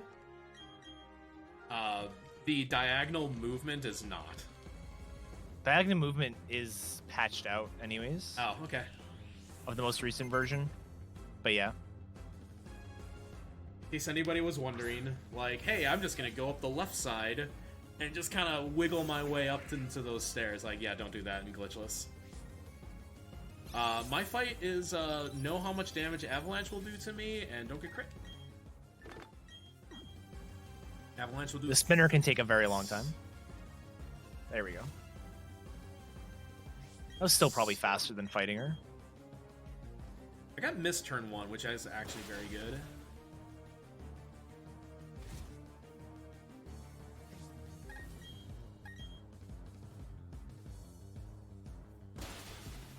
Okay, I'm set up. Actually, this ended up being pretty good. Because I didn't have to. Oop. I didn't have to. So, funny story. This is the first of 2.5 trainers that are mandatory in this game that are not mandatory in the originals. In the originals, you can go over the chairs below the guy, but in this game, the chairs are solid, so you cannot do that. There's this trainer. There's a trainer in Galactic HQ that is not mandatory in the originals, is mandatory in this, but like. It's 1-for-1 because you do a spinner pass. Yeah, you have to do the spinner pass. In the originals, you could bait a spinner to move and then like be out of the vision past them. But yeah, it doesn't work in this game. And then there's Trainer in Victory Road that's mandatory in this that wasn't in the originals. Man, this is looking real scary for me because my hail damage has put me down to 11. Oof. But I only have the Abomasnow left.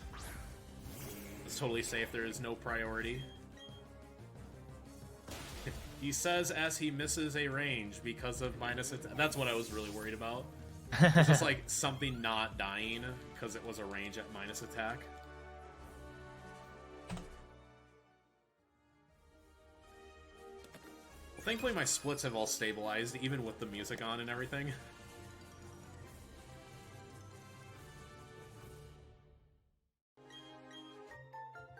Stickers! I love stickers.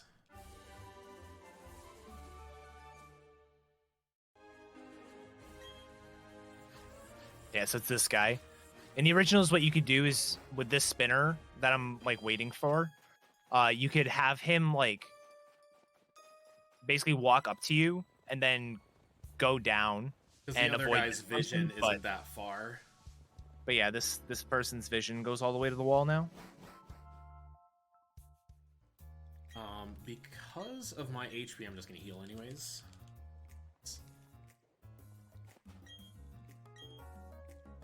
Be joining you in Galactic. Actually, I have to do the whole warehouse first, though.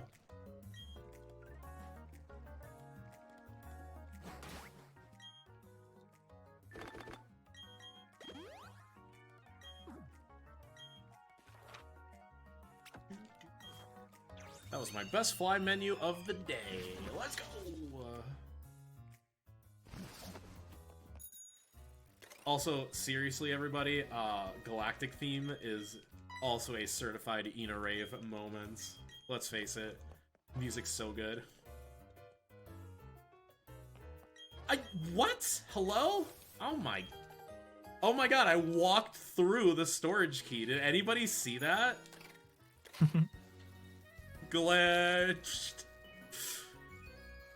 I love that this game is so glitched. It's just like, yeah, for Glitchless, just like, don't intentionally do it. If it like accidentally happens, it's bleh. Like that. That was so strange. I hated that. That should have been safe. That was also okay. Thankfully, I had a. Oh, this music's so good. The oh yeah. So good. I should have canceled the repel when I had it. That was the weirdest.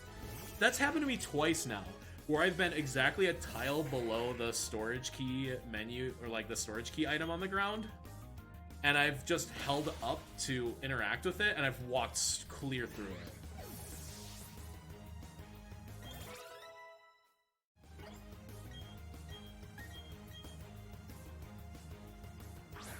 Wow, X-Scissor. That'd be great if I were a Swarm Scyther. I could use Swarm Torrent with X-Scissor. And cool, here's another Bronzor that didn't die because I missed attack. Very good.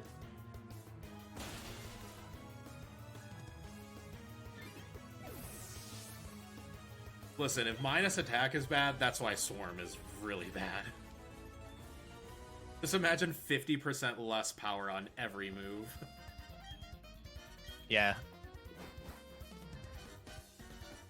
No. Oh, here's the etchy spinner. You know the one that I'm talking about, right? Oh yeah. The one that waited like 90 seconds for him to even turn. He was very kind to me today. That's I'm gonna call him the etchy spinner from now on. He was just so distraught. He was like, what? What's going on? Like, just could not get him to move.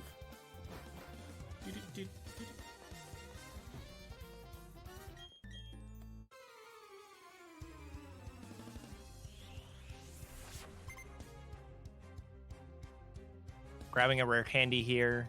We only need 3 total rare candies in the run. Yeah, same. That one, you can get a different one instead, but I like getting that one just because, like, we don't need that elixir, but it's good to have as a backup. You go get that rare candy. You do? No, you can go do it. I think with the route changes that have happened, because I know Etchy and May have done a lot of work into like just kind of tweaking and modifying, I think I end up with an extra ether because now I automatically grab the max elixir in Victory Road. But it's fine. Like, an extra ether is totally fine in my book. Honestly, I wish we could grab the Lepa berries on that one route and be like super safe. Yeah, that'd be nice. So first Cyrus battle here. Nothing too scary on this one. The Sneasel is going to outspeed me. Oh my god, I still have Switch on. Forgot to turn that off. Sneasel's gonna outspeed me, and it's a range, but it doesn't typically like deal damage, so should be fine. My Cyrus is a bit scary because his Haunch Crow has wing attack. Remember, I am a Scyther. Yes. Oh, we don't even set up. We just KO everything. Yeah, I need 1 Swords Dance for that fight. Actually, I need Swords Dance and an X Speed so I can outspeed the Sneasel. It's a 10 and 16 range, so not too bad. But we got it. All right, then I'm going to turn off my shift. I don't have to menu here, but I'm just going to turn it off. Otherwise, I'm going to be prompted all next battle. And honestly, if I wait until a more convenient menu, I'll probably forget to do it. So.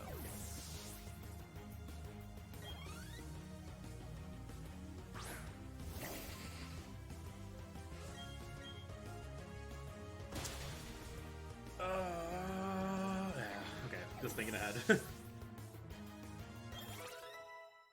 Come on, Scyther, right, go burr a little better, a little faster.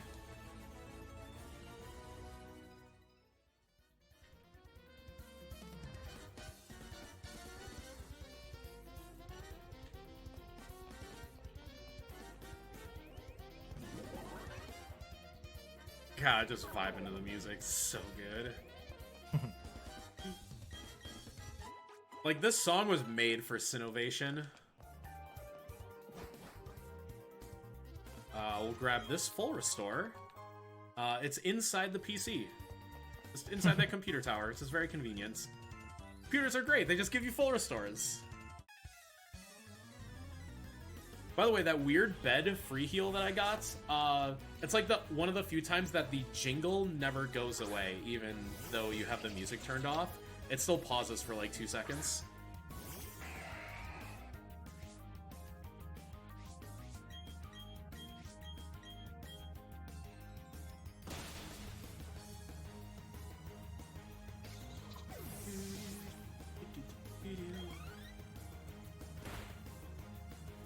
All right, so done with Galactic HQ. I'm gonna fly to Orberg to go to Mount Coronet. I normally wouldn't do this, but I'm a little bit low on healing items, so I'm actually going to stop in. I think I didn't actually use too many healing items. What happened was I used too many energy roots instead of super potions. So I'm just gonna stop in at the Orberg Mart real quick and buy some hypers. Won't be too bad. It's like right there. Yeah, I unfortunately didn't really have a good chance to use like an energy root or an energy powder on Empoleon, but it's not as much of a problem for me. Empoleon will maybe, and it's like a maybe, start getting friendship things on Spear Pillar, which is the last time we use Empoleon.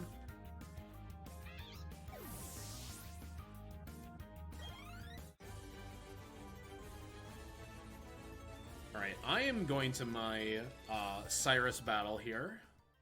I will save before it because the Murkrow's wing attack will do quite a bit of damage if it chooses to do it. In my experience, it's like 50-50 between using that or Taunt. If we see Taunt, the fight is totally free. But it has not been guaranteed. We thought for a while it was pretty consistent, which is why we Sword Stance turn 1. Because if we get taunted, then we can't Sword Stance. But all of a sudden it just started using Wing Attack, and it was like, oh, well that's kind of lame. Because now I have to X defend and usually heal.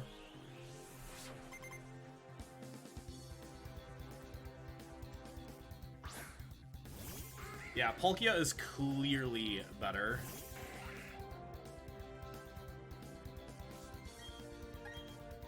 Come on, give me taunt, give me taunt, give me taunt, give me taunt, give me taunt. Yeah! Okay, free fight. Oh, I didn't mean to get on the bike there. Whatever.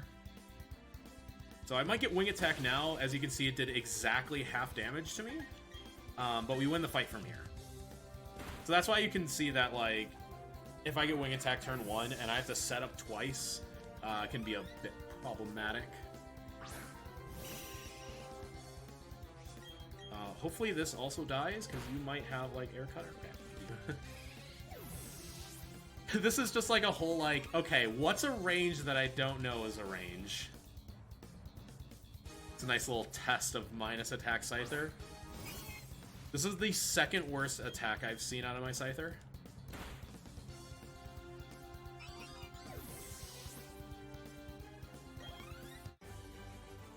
I'm going to safety heal anyways.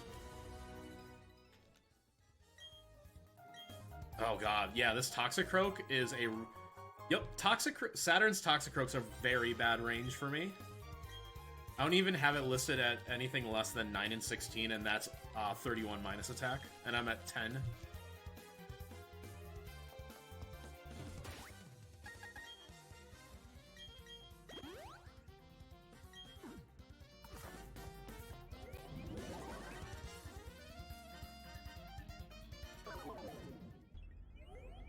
All right, couple more spinners to pass here, and then we're on to... There's like a little mini gauntlet of grunts. They're really not too bad, but there's 3 of them that are mandatory, but we have 1 spinner before then. Yeah, Mount and Coronet, I'm looking at him. Mount Coronet is a big test in movement. It's kind of narrow, there's a lot of grunts. You don't have to fight half of them, but they can be pretty bad.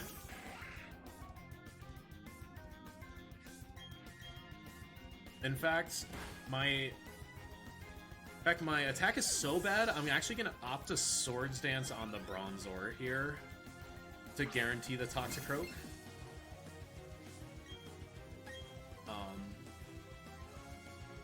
It's like, I might get confused, Ray, but that was bound to happen anyways.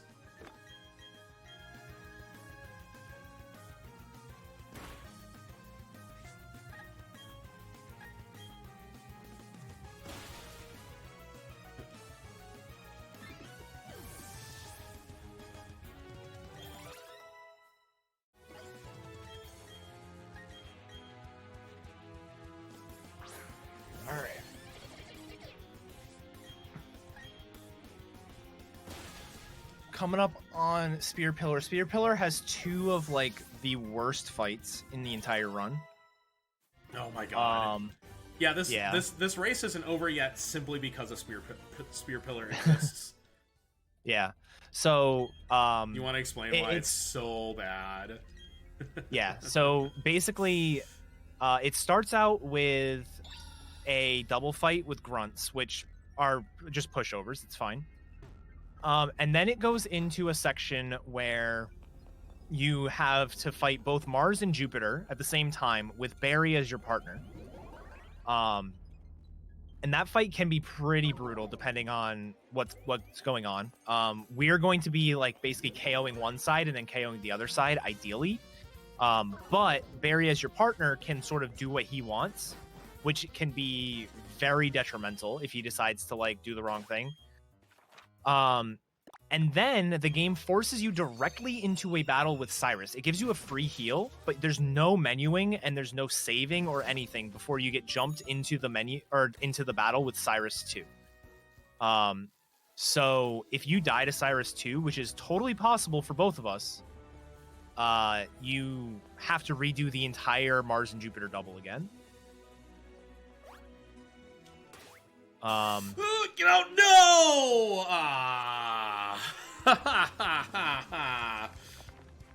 I hit the hiker right in front of Mount Cornet, and I did the pause buffer. I went too far, and he did the gotcha spin, but I was able to open the menu before he. You should have flown away.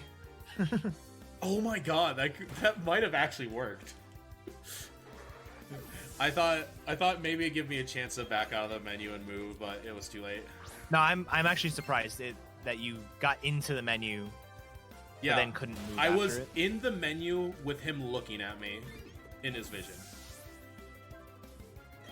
That'd be a good case study for it to be like, what happens if... Did I just fly away from here? Well, in Gen 1, that is called a trainer fly. Yeah, it sure is. That is literally one of the main glitches in the game. Oh, it's got a feel there. By the way, I rare candy to 43 here because otherwise we would be repel tricking on the top floor of Mount Cornet. Because like that one route that has the level 22 encounters when you're level 22, I'm at level 42 and you can get level 42 encounters. So we just go to 43 to avoid that. Because there's 2 floors of Mount Cornet that can give us level 42s.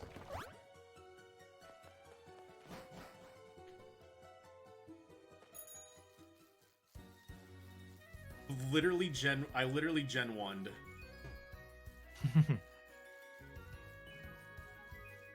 Careful, there are forgot that there are ledges there one time, and I was just like, oh, that movement's a little tighter than I would like it to be. Yeah. There are a few ledges in Coronet that's really bad. Why would you do this to me, game? My repel wore off in the middle of a spinner pass. Oh. I almost trainer flied twice. I was like, please, my heart can't take anymore. Because I'm trying to do the aggressive spinner passes, maybe like catch up a little bit. You're almost on the double, the true double. I'm on the grunt double, yeah. I just finished the grunt double. Actually, we're just gonna get off the bike here and make it this a bit easier on ourselves.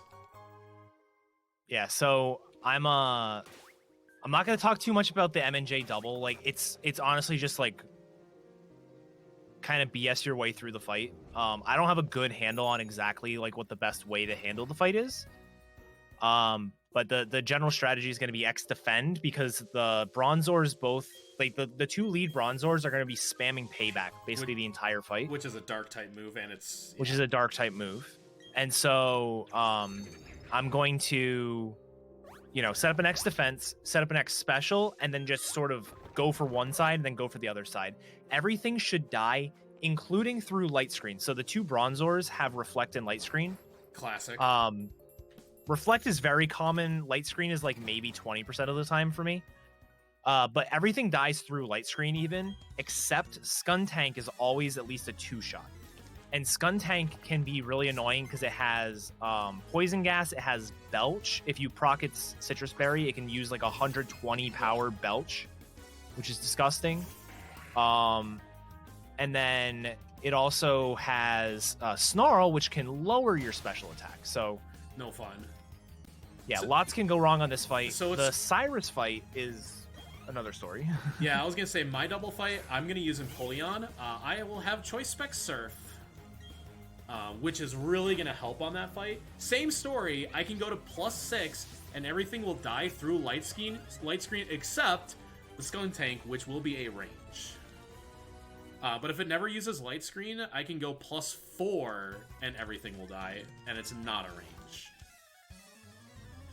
So it's a bit Oh, more. I got light it's a- screen turn 1. Yeah, Nice. That's actually good because it means I'm not getting hit.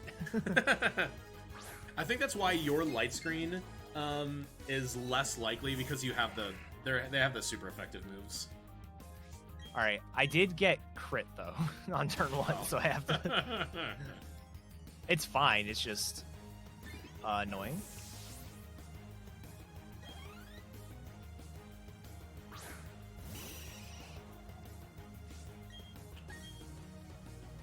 I forgot to candy before. I literally can't do this fight right now. I forgot to candy. Rap.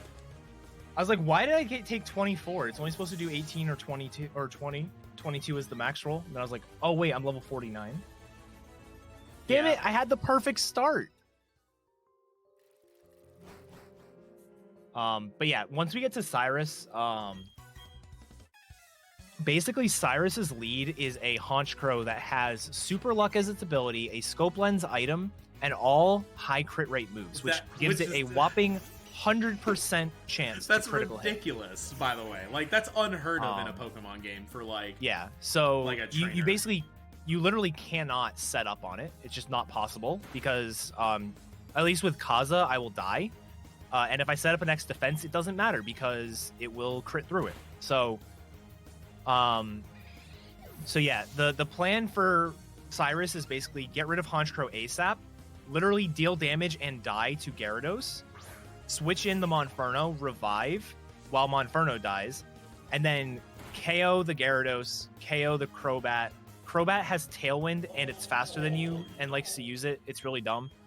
And then the Weavile actually is like the least scary thing in the entire fight. Oh my god. The last grunt fight just giga-brained me. I just got Poison Fang poisoned, which is like a toxic poison. Then the Glameow used Fake Out. So it did like this huge poison tick damage to me. And then it wasn't survivable unless I healed and I didn't want to use my full restore. So I literally just took 2 turns to... Listen, Hop. I know your name's not Hop, but hit the right Bronzor, please. I haven't gotten Reflect or... No, why'd you hit that one? You're so stupid. See, I didn't get Reflect or Light Screen.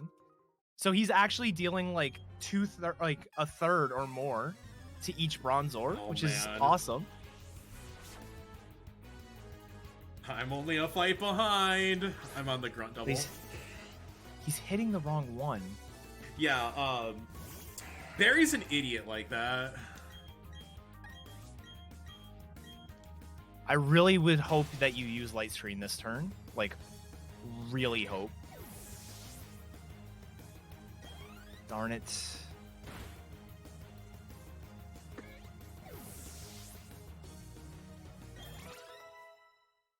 So Prugly has U-turn.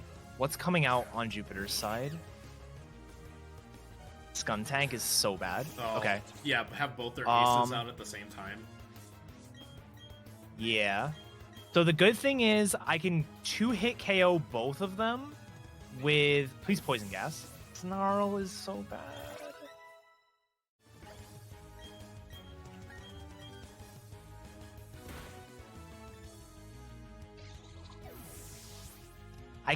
Well, you withdrew Munchlax? What is happening? Dude, I've seen that too. Heracross. I've seen him do a weird switch out strat too. Oh my god. So I am now on the cutscene, and I will save after the cutscene, but before the double battle. Again, for me, it's just spam surf. like gets a plus 6 with light screen and spam surf. So it's a little bit less confusing for me. But my Cyrus fight is also complex. Way. I exactly died. Oh no! Oh my god, this fight's so bad. It'll be fine. I can get through it. It's just...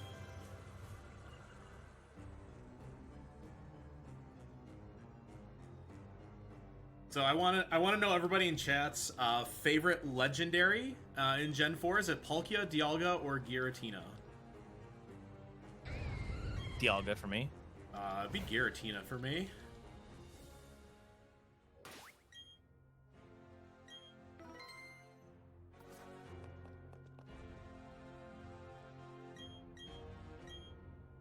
I'm starting the battle. Yes, we're on the same fight at the same time. I've caught up. Don't call it a comeback. I should win from here. It's just...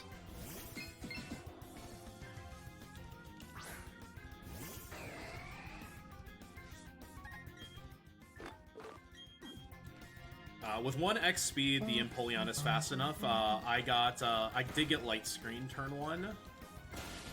So I should have a pretty normal battle, which I'm expecting. It's essentially the same as Byron, so as long as I count correctly, I should be fine. I count my light screen turns here. Alright. The Bronzors can confuse me. This is second special attack.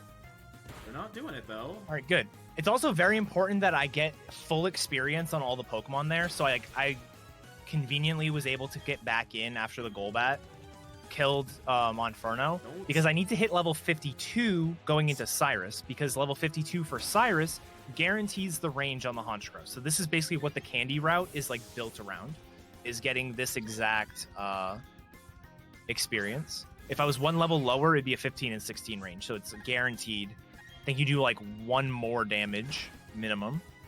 So I am really lucky here. Light screen's still up, and Barry killed one of the Bronzors, so the Perugly came out. But the Bronzors double confused targeted the Munchlax and not me. Otherwise, I would have had to spend a turn healing with Perugly on the field.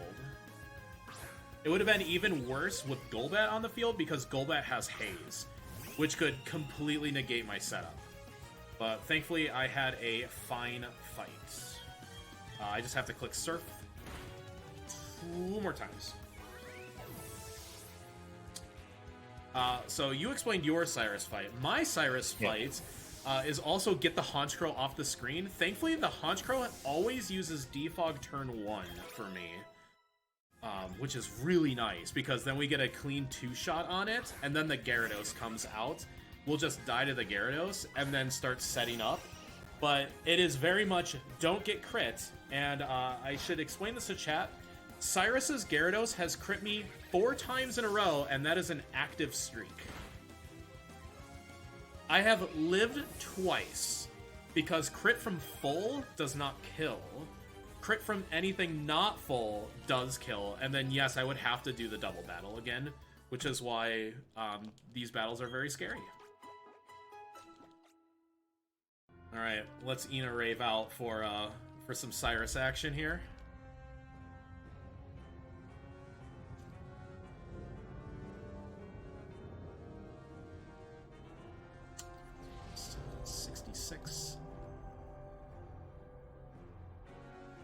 Goodbye, Kaza. 66.72.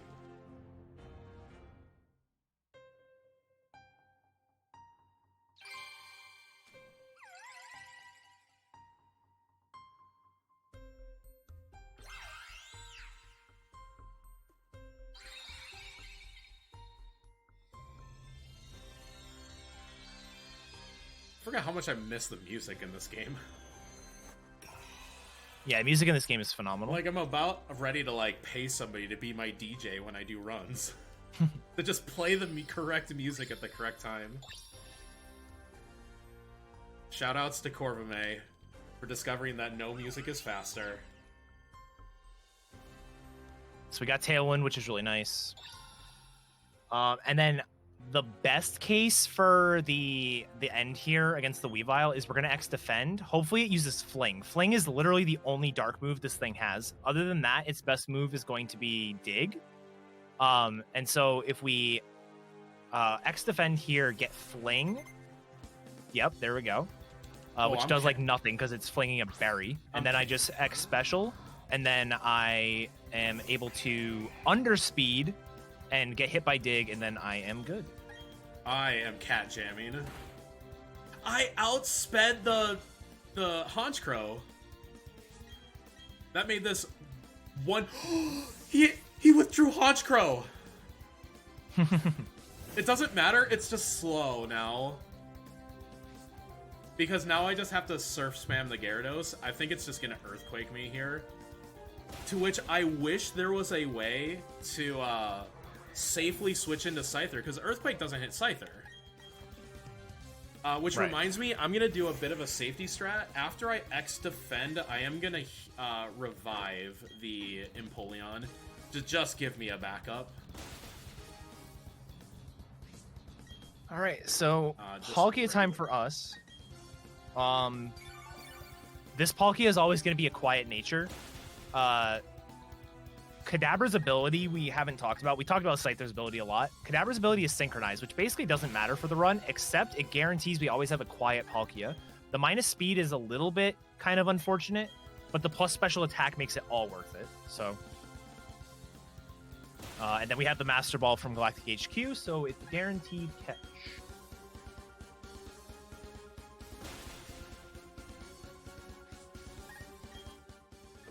Literally just holding my breath. I need like one. Just don't crit me this turn. Ah! I have to heal this anyways, because since the by the way, the Crobat, you know how fast Crobat is. Doesn't matter. It has a Quick Claw. Oh my god, ladies and gentlemen, I did not get crit by the Cyrus's Gyarados. For the first time in 5 attempts, I did not get crit. There's a clip from Sparkle Lantern of the Quick Claw activating, him getting hit by Air Cutter. He's just like, why do you have Quick Claw? You have like 1 billion base speed. So well, the best thing is the fact that a lot of times it'll Quick Claw Tailwind for us. I did get Air Cuttered, so if it would have crit me, I would have died. So Cyrus did get 1 extra chance to crit me. Alright, so even though we caught Palkia, we are actually going to be using Kaza up until the Elite Four. With the exception of like 2 fights. So it's, Kaza's just really good.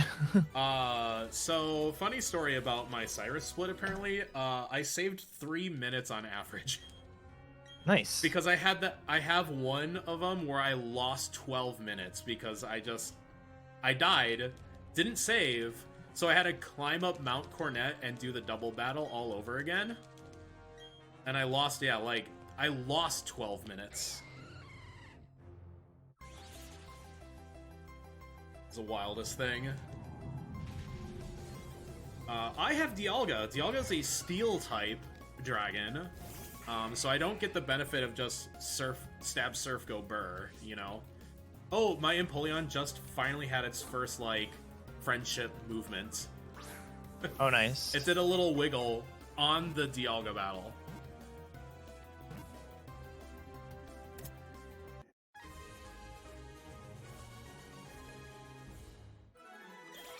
So I don't have Synchronized. This Dialga could be anything. Alright, and I gotta look at my special I'm gonna attack. nickname my Dialga. We are gonna name it. We're gonna name it Edda OMG. Because I love that emote so much. Emote's so dumb. Can you make the face for us? It's so funny.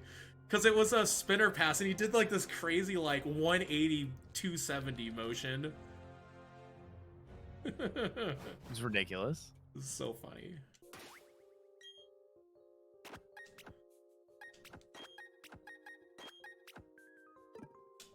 Okay, we're gonna teach Flamethrower. All right.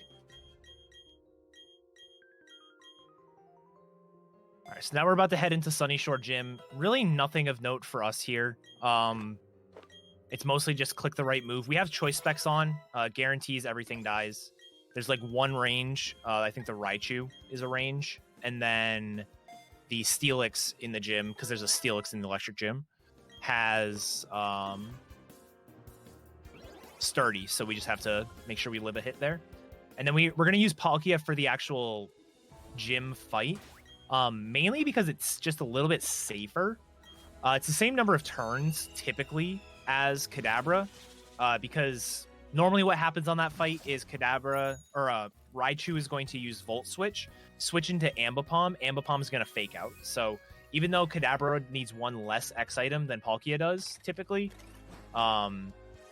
it is the same number of turns. So we use Palkia for that and then switch back to Kadabra for the entire Victory Road.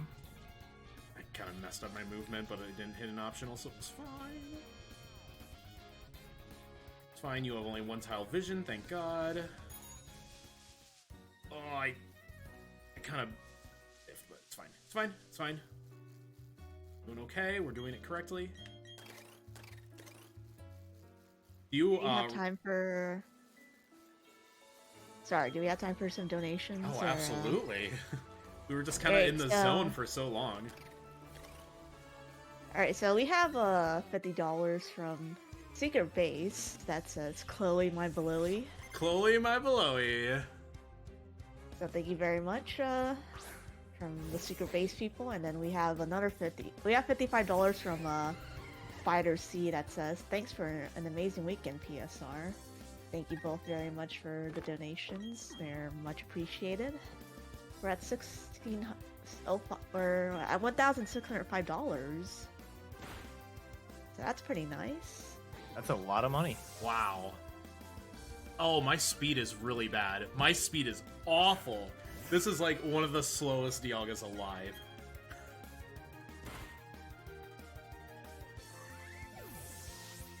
I hope I outspeed like Infernape. Like, I have no idea if this is like bad. My speed is 8 to 9 IV minus. I'm not sure what's I might also be quiet. I think it could be close.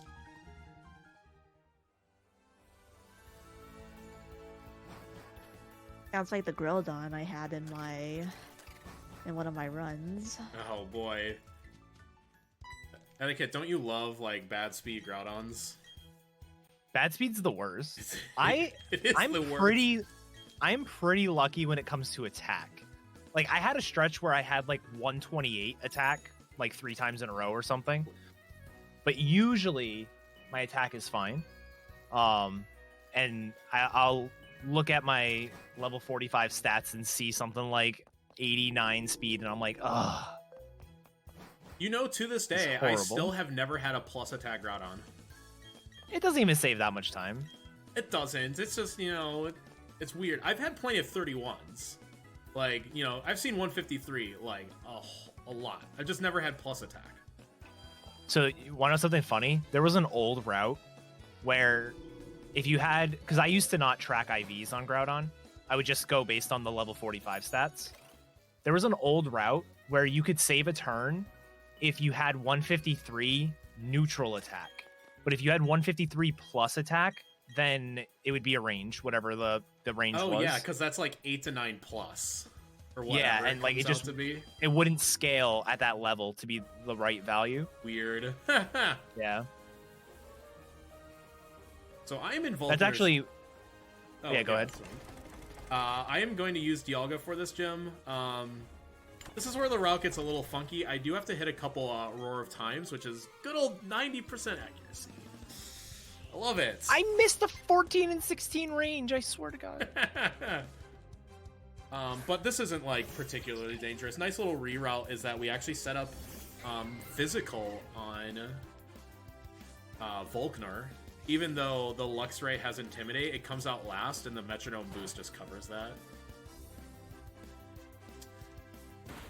So, funny story, I was outsped by the Pachirisu immediately and was nuzzled. That'll happen. That can happen with Palkia too.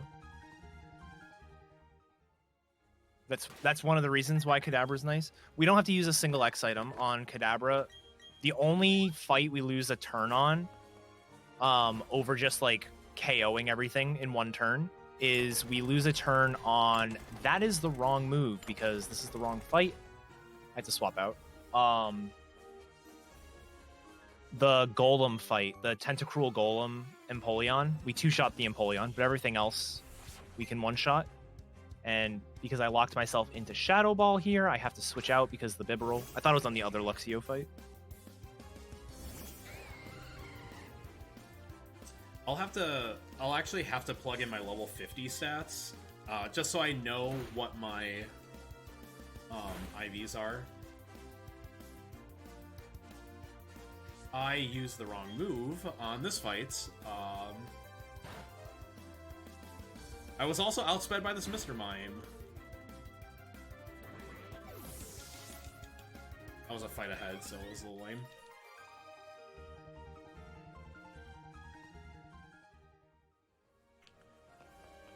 This gym has a couple funky spinner passes, which is no fun.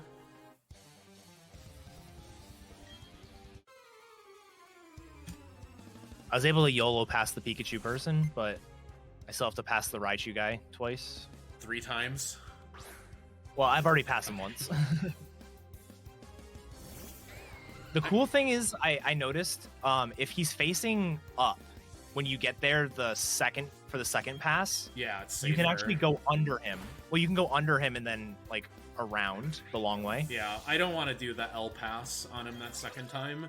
It's just that's what caused the Edda OMG face, but in that's the Maylene's Maylene gym. fight right there.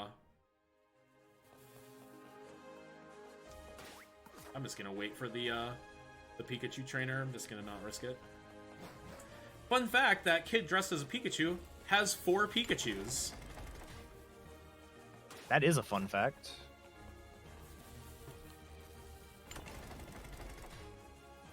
Alright, so we swap Palkia to the front. Got past the spinner. One more spinner in the entire run.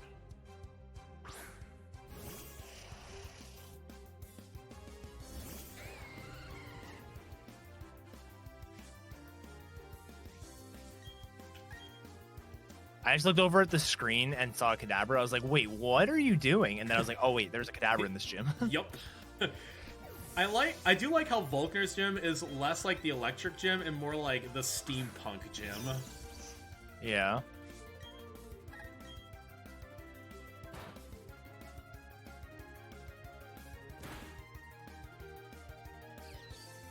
I think my defense is low. I took no, it's probably special defense. I think I took a lot of damage from that Volt switch.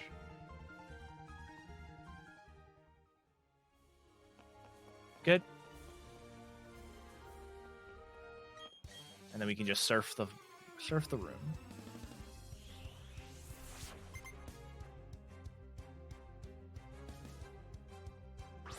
You're the guitarist. I flamethrower you. Go, Edda OMG! I think I did a good job of my nicknames today. I had Chloe, Ozek, and Edda OMG.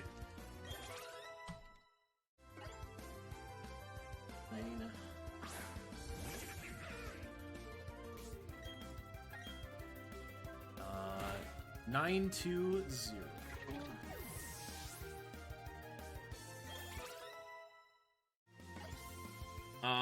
Wow. Since the Ranger just freaked out on me, I have a bunch of invalids on my IVs now. Oh no. Yeah, I might just try to reset it and...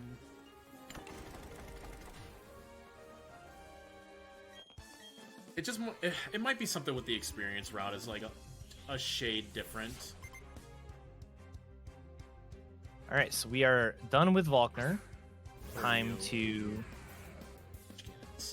head into Victory Road. Victory Road actually has a lot of mandatory trainers. It's got like 8 or something like that. kind of ridiculous.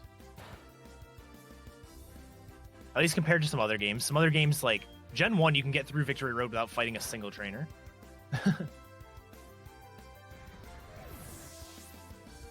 Which they did that in Gen 2. In fact, there are no trainers, period. Yeah. 169 special attack, nice. 121. Okay, I got the IVA calculator to work. It's like a little off, but it looks fine from here.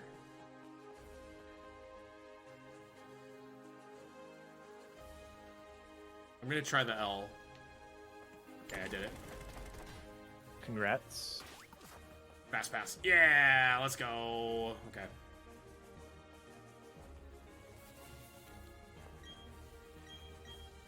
So I have 31s in HP, attack, and special attack. I just have kind of low speed. Which hopefully will not burn us at all. Never. Couldn't be. Just don't even think about it, right? I suppose I didn't really have to heal into this fight. I mean, I am steel type, so like Faulkner's gonna have a hard time doing anything to me. We just want to see Volt Switch turn 1, which is exactly what happened. Which means, again, for the same reason for Etiquette, I get to X speed, finish my setup on the fake out turn. And the Ambipom can't even like do anything to us. It has like double hits. And I'm a steel type. Yeah, it's fake out, double hit, last resort, and Thunder Punch. Last resort hits hard. Yeah. If you're not prepared for it. But it has like, to he use actually all has the AI. other moves, though. Yeah, and he actually has AI to do that, I'm pretty sure. Like, when I was trying to do I was trying to do, I think it was the Infernape route. It would use, like, Fake Out, then Thunder Punch, then Double Hit. So that way it could use Last Resort. And then it would just start spamming Last Resort. Yeah. Oh, boy. Oh, boy. I got staticked on the Raichu. Oh. Again, I don't think the Luxray can really do anything to us. I don't think it has a move that's gonna, like, be insane. Yeah, it used Crunch, but I lived. Good. It did about, like, a 5th damage, like 40-some. Right.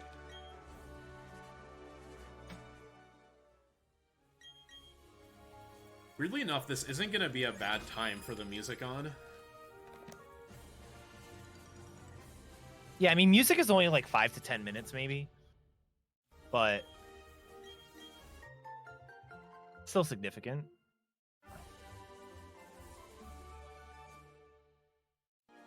Yeah, so there are way more fights where Psyshock has its utility, but this fight in particular, because Blissey has such monster special defense and absolutely no defense, we can just Psyshock here and remember Gen 4 health bars.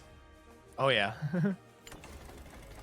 That Blissey, you could just like make a cup of coffee, click your move, just be like, okay, I'll be right back, bathroom break.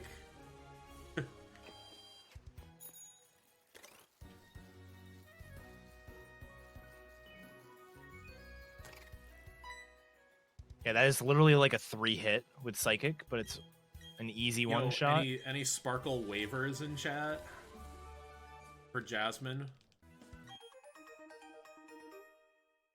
Alright, I have the Elixir. I don't need the Max Elixir. I have to heal. That is fine. Do I have to do anything else? Super Repel. I need to Ether after this fight. That's it.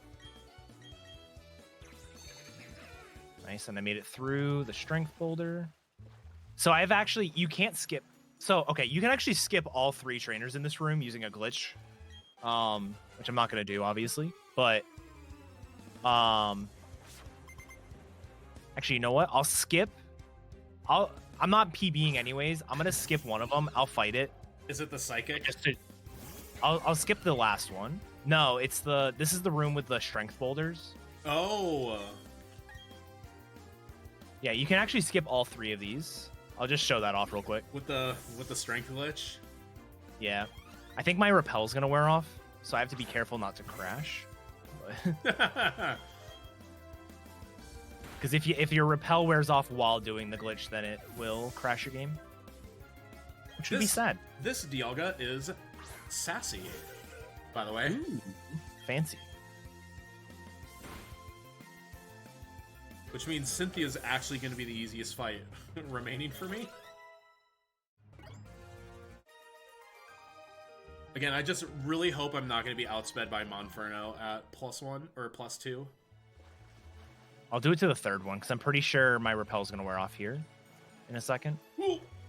Much closer than I thought. All right, so Ether, Psychic, and then actually let's just do Hyper here,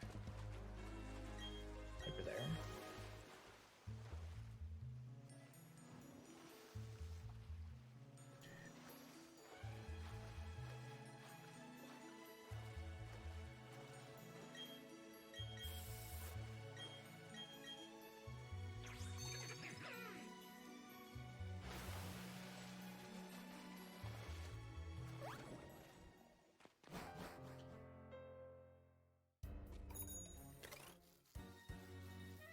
Turn for Victory Road. Bum bum.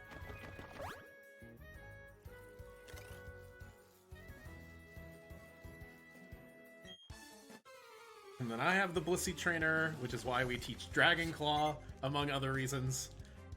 All right, I'm just gonna run back and forth in a circle. To get the repel Just to to wear get my out. repel. There we go. All right. So this trainer here is mandatory. They are not mandatory in Gen 4. It's one of the few trainers that were added, but we can skip it just by doing that. I'm not gonna skip it. But basically, you can open your menu as you're pushing the strength boulder, and while that happens, you can't get encounters and trainers can't see you. So, And you discovered that, right? I didn't discover that, but I think I was the first one to skip all 3 trainers here. Like, the person who discovered it could have just expanded it. But yeah. It's just it's a fun little thing. Forgot to see how many Dragon Claws I had left.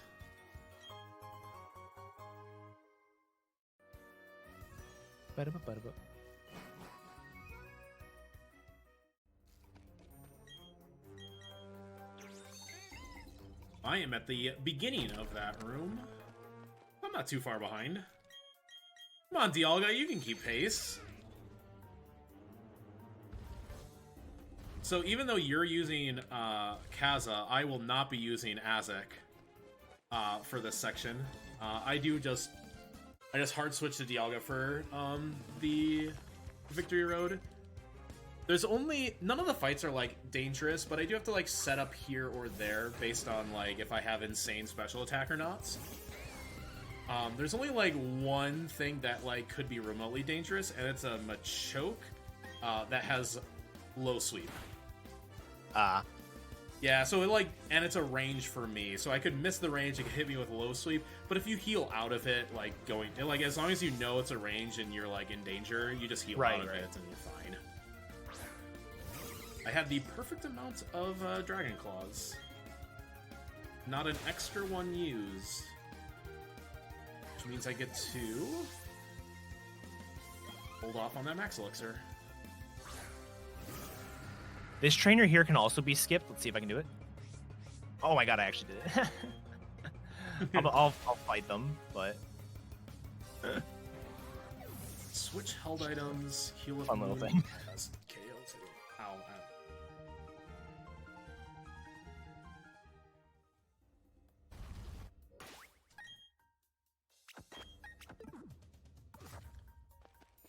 Convenient to look at my HP while I'm in the Pokemon menu switching my held items.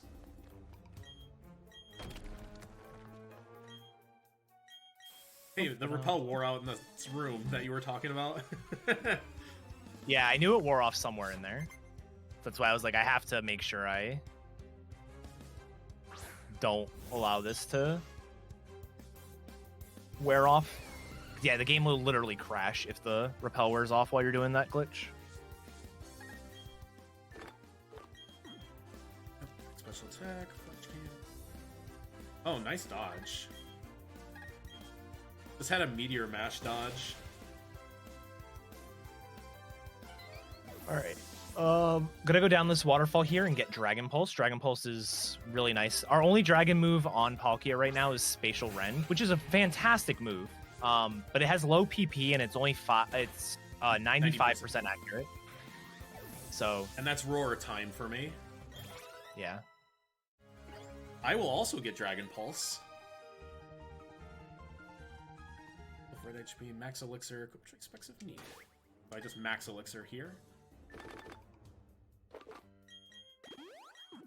We have a moment to read a donation.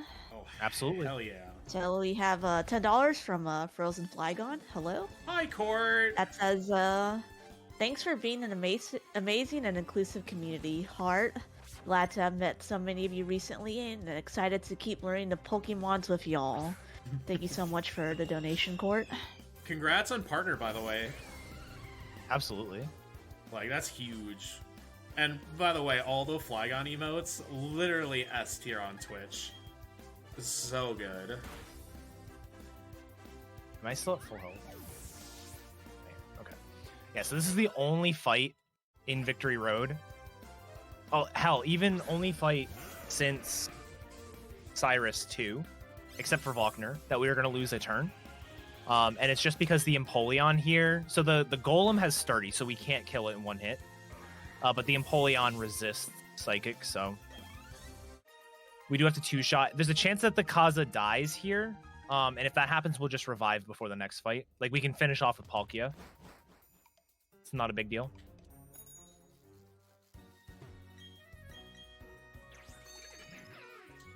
Here's my, Really, we get Sandstorm here. Here's my Machoke trainer. By the way, the range for me is 15 and 16. Heavy Slam. Do you have to set up on any of the trainers, like, X special attacks? Not a single one. Yeah, so that's where Dialga lose time, because I think I have to set up on 3? 3 unless I have, like, insane special attack. Then I can skip, like, 1. Alright, it is a little scary because Swords Dance Aqua Jet kills me. Yeah, okay. I missed the range! Nice. I low rolled. Classic. Classic. He didn't go for low sweep though. He went for knockoff. What a loser.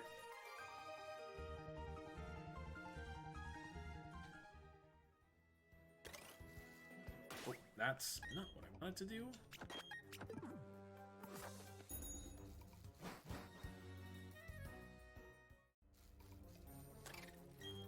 What just happened with my menu? Alright, there we go. Menu storage, glitching, cheater. Well, no, I did like a double input up, and it went to the left or something.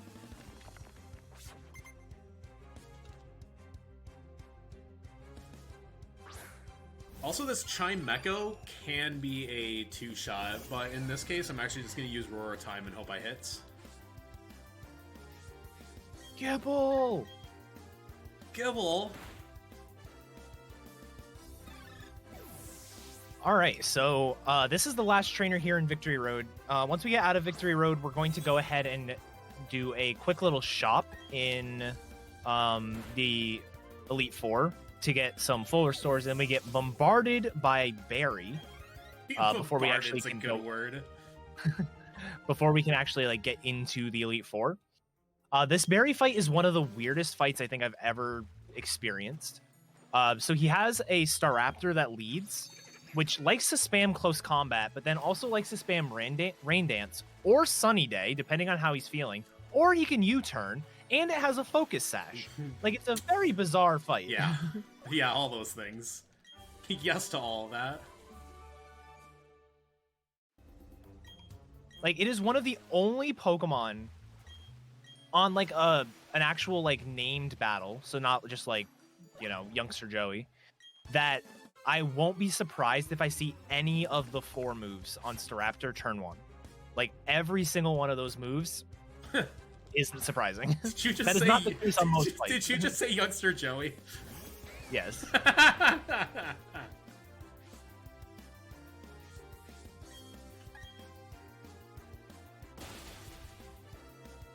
Alright, that's so we're gonna buy our is 4 good. stores. That is good. And then I'm going to deposit everybody except for Palkia. Palkia is going to be the main from now on. And we're going to take all of the items off the pokes because I actually want all of them. So I'm going to teach Dragon Pulse now.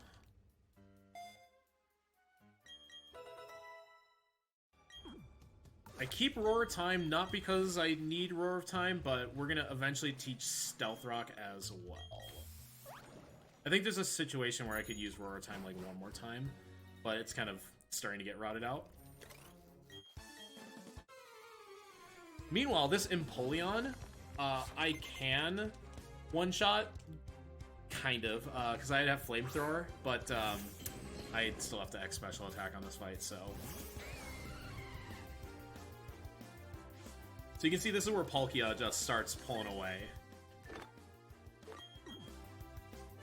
Because I'm just losing a handful of turns here or there.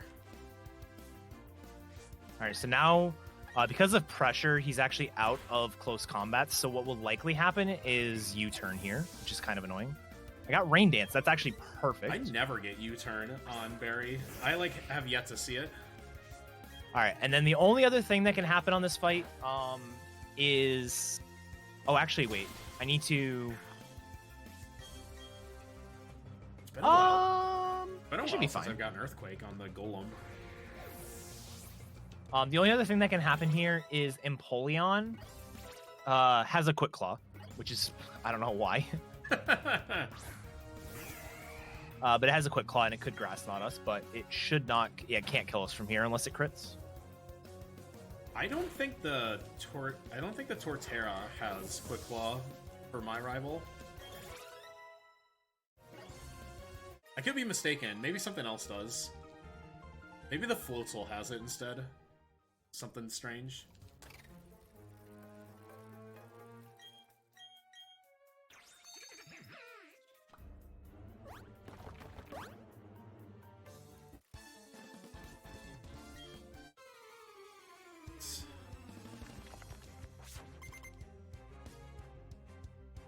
And if I didn't have to go into my menu already, I would consider just not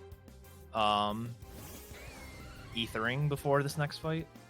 I have to go into my menu anyways. So. Oh, this is why I need Roar of Time, because this is like the one fight where we don't have Thunderbolt and we need it. It's Gyarados.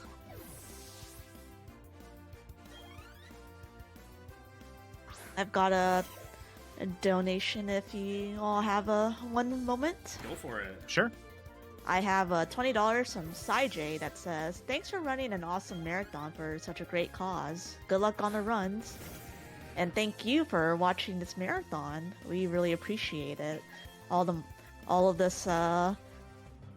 money raised from this marathon goes to the Paul International, which is a global charity that supports homeless and marginalized people. So every dollar can change someone's life completely. So we really do appreciate you all just even if you're not donating, just coming here and chilling and vibing with all of us. So thank you so much.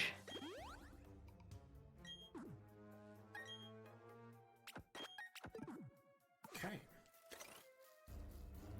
Right. I am also set for the Barry fight. I just taught Stealth Rock. That's why I have to save 2 Stealth Rocks, one for Byron and one for Flint. As Eddaket will probably explain why. Surprisingly, it's not for the Steelix. It's not. But yeah, so before we get to Flint, so I am starting Aaron right now. This fight is pretty straightforward. Basically, Dustox has light screen, so you usually have to set up 2 X specials, and you also want an X speed, because I think the Heracross is pretty fast. Alright, how about full restores? 32, that seems like enough, right? Definitely. I think I got 35. You also can Toxic, which is maybe we don't get toxic.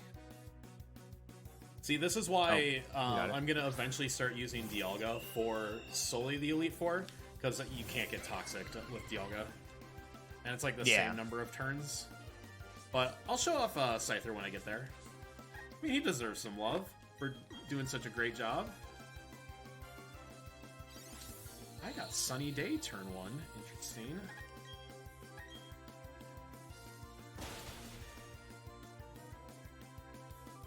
Wait, chat. I have a Flagon emote as well. I think it's right. Is it right or left? Yeah, there we go. Got it right, because your left is your crocodile, right? Left is crocodile, yeah. Which I like the crocodile emote better, but don't tell Court in chat. I'm gonna heal this turn. It's the 2 emotes are for predictions. Yeah. I heard nothing. All right. So like etiquette, my this Star Raptor is also out of close combats. The Floatzel for me is the one holding the Quick Claw, so I have to be careful of Brine when I'm at low HP. In this case, the Star Raptor actually used Sunny Day twice. Did it turn 1 and turn 6? But I win the fight from here because I am just Dragon Pulsing Barry. Also, is it weird that Aaron's Ace is not a bug type? Like, come on, man. Evolves from a bug type. It's fine. Okay, fair. Fair. Give him the Yanmega back. Dude, that thing messes you up in round 2, let me tell you. All right, so Bertha is not for me. It's going to be a little bit harder for TPAT, but for me, it's not too bad of a fight. The main issue is the Golem has sturdy, so it's always going to get a turn. But the Golem is also stupidly fast. Yeah, it has speed 111 invested, speed. like jolly nature. Yeah, it's like stupidly fast. So there's actually a fair amount of your Palkias don't outspeed it, so you have to X speed here. So that Golem specifically, you have to fight on a hill, and it's at the top of the hill. And it's always coming barreling down towards you. That's why it's so fast. Full restore here. And then I have Dragon Pulse here. This Quagsire. Yeah, Quagsire has Water Absorb as its ability, so we cannot use Surf on it.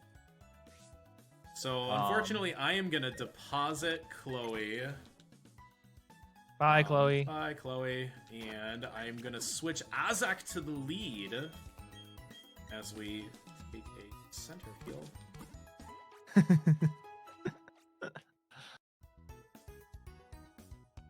Here's the fake badge check, as we learned yesterday. In fact, there's just a crawl space in the wall that you can just like walk behind and get into the door. You don't even have to go through the badge check anymore. So I'm keeping Scyther through the Elite Four because it is just safer to have a backup, because there are quite a few places where I could just get crit. Aaron is not one of them. Aaron is safe, and we can actually use Scyther for this fight. It's actually pretty simple. It's just Sword Stance, X Speed, and Wing Attack.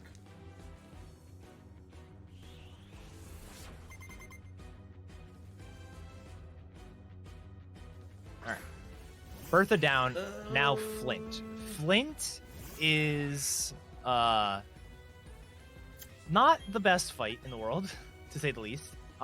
So Flint's lead is a Rapidash. The Rapidash is very fast and has Hypnosis. Oh, no, and if you use an X speed to outspeed it, it will start flame charging. So that way it builds up its speed and outspeeds you, so it can Hypnosis. So it also has the Wise Glasses, so the Hypnosis hits more often than it should. Like, it's really stupid. He also has a Lopunny, the best fire type in the game. And do I want to be Elixiring yet? Yes. Okay. Almost forgot if I had the metronome on Scyther, but I do. So I freaked myself out for no reason.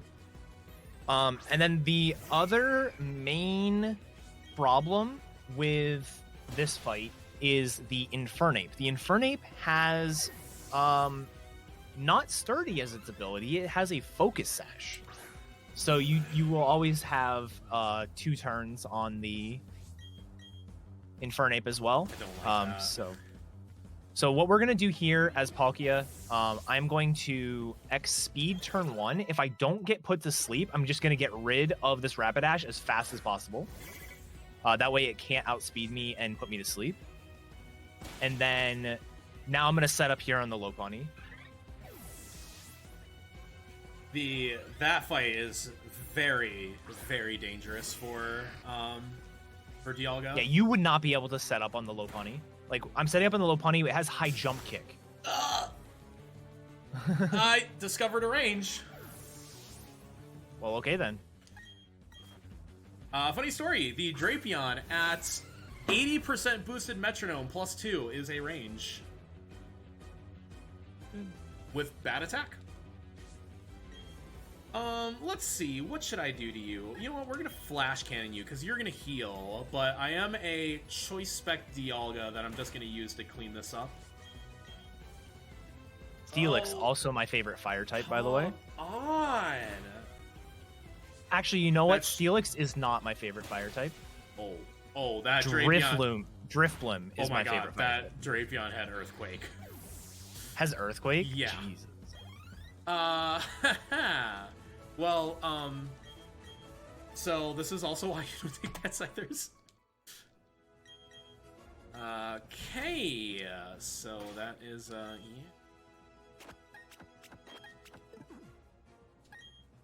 Cool, so usually that would be a pretty quick menu. Unfortunately, I am going to, just gonna regular, revive the Scyther. Dude, if it was sturdy Steelix, I don't even know. So that wouldn't be a problem for me. So I'm about to start Bertha. Bertha has, what, Sturdy Golem? Yeah. So this is one of our uses of Stealth Rock. That way we can safely set up and we never have to worry about Sturdy or Focus Sashes because Stealth Rock will break that. In the event of having bad speed, I do have to X speed on this fight, so I am in your boat as well. Bertha's actually pretty simple. It's just don't get crit by the Quagsire, because the Quagsire has Earthquake. Oh wait, I need to save. This is the most dangerous fight probably in the run. For us, this is Lucian. Lucian has a Mr. Mime lead with Dazzling Gleam. Oh. And so this is set up with an X special. This is basically like Lance in Let's Go. It's X special defend, and then do your setup, don't get crit. It's actually more analogous to Champion, because like the amount of damage it deals. And sometimes you're slow enough that you have to X speed twice on this fight. I am not. I am fast enough that I don't have to worry about it, but... Okay. Okay, I'm through Bertha, because I didn't get crits. So yeah, that Quagsire just spams Earthquake. It doesn't do too much damage, but if you get crit from not full, you die. Quite simple. Exactly half of what I had left, so I have to heal here.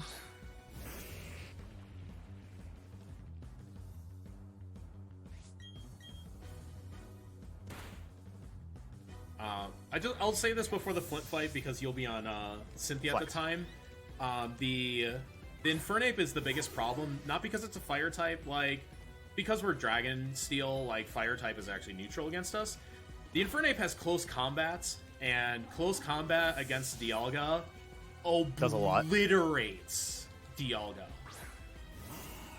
Because we don't need an X defend on this fight, so close combat just easily kills from full, and it's just that's it. That's that. So we basically just have to make sure that Mach Punch will not kill. So I have a little bit of math to do because the Rapidash will Flame Charge outspeed me. So, and because of Hypnosis, I'll basically be trying to hit through Hypnosis. I just have to make sure that I can live a Flame Charge plus a Mach Punch. So I will use Defense. All right. 13. So Lucian is down because nothing has priority. Okay, Eddaket, I'm gonna test you here. 39 plus 68. 39 plus 68 would be 107. Yeah. I need to stay above that.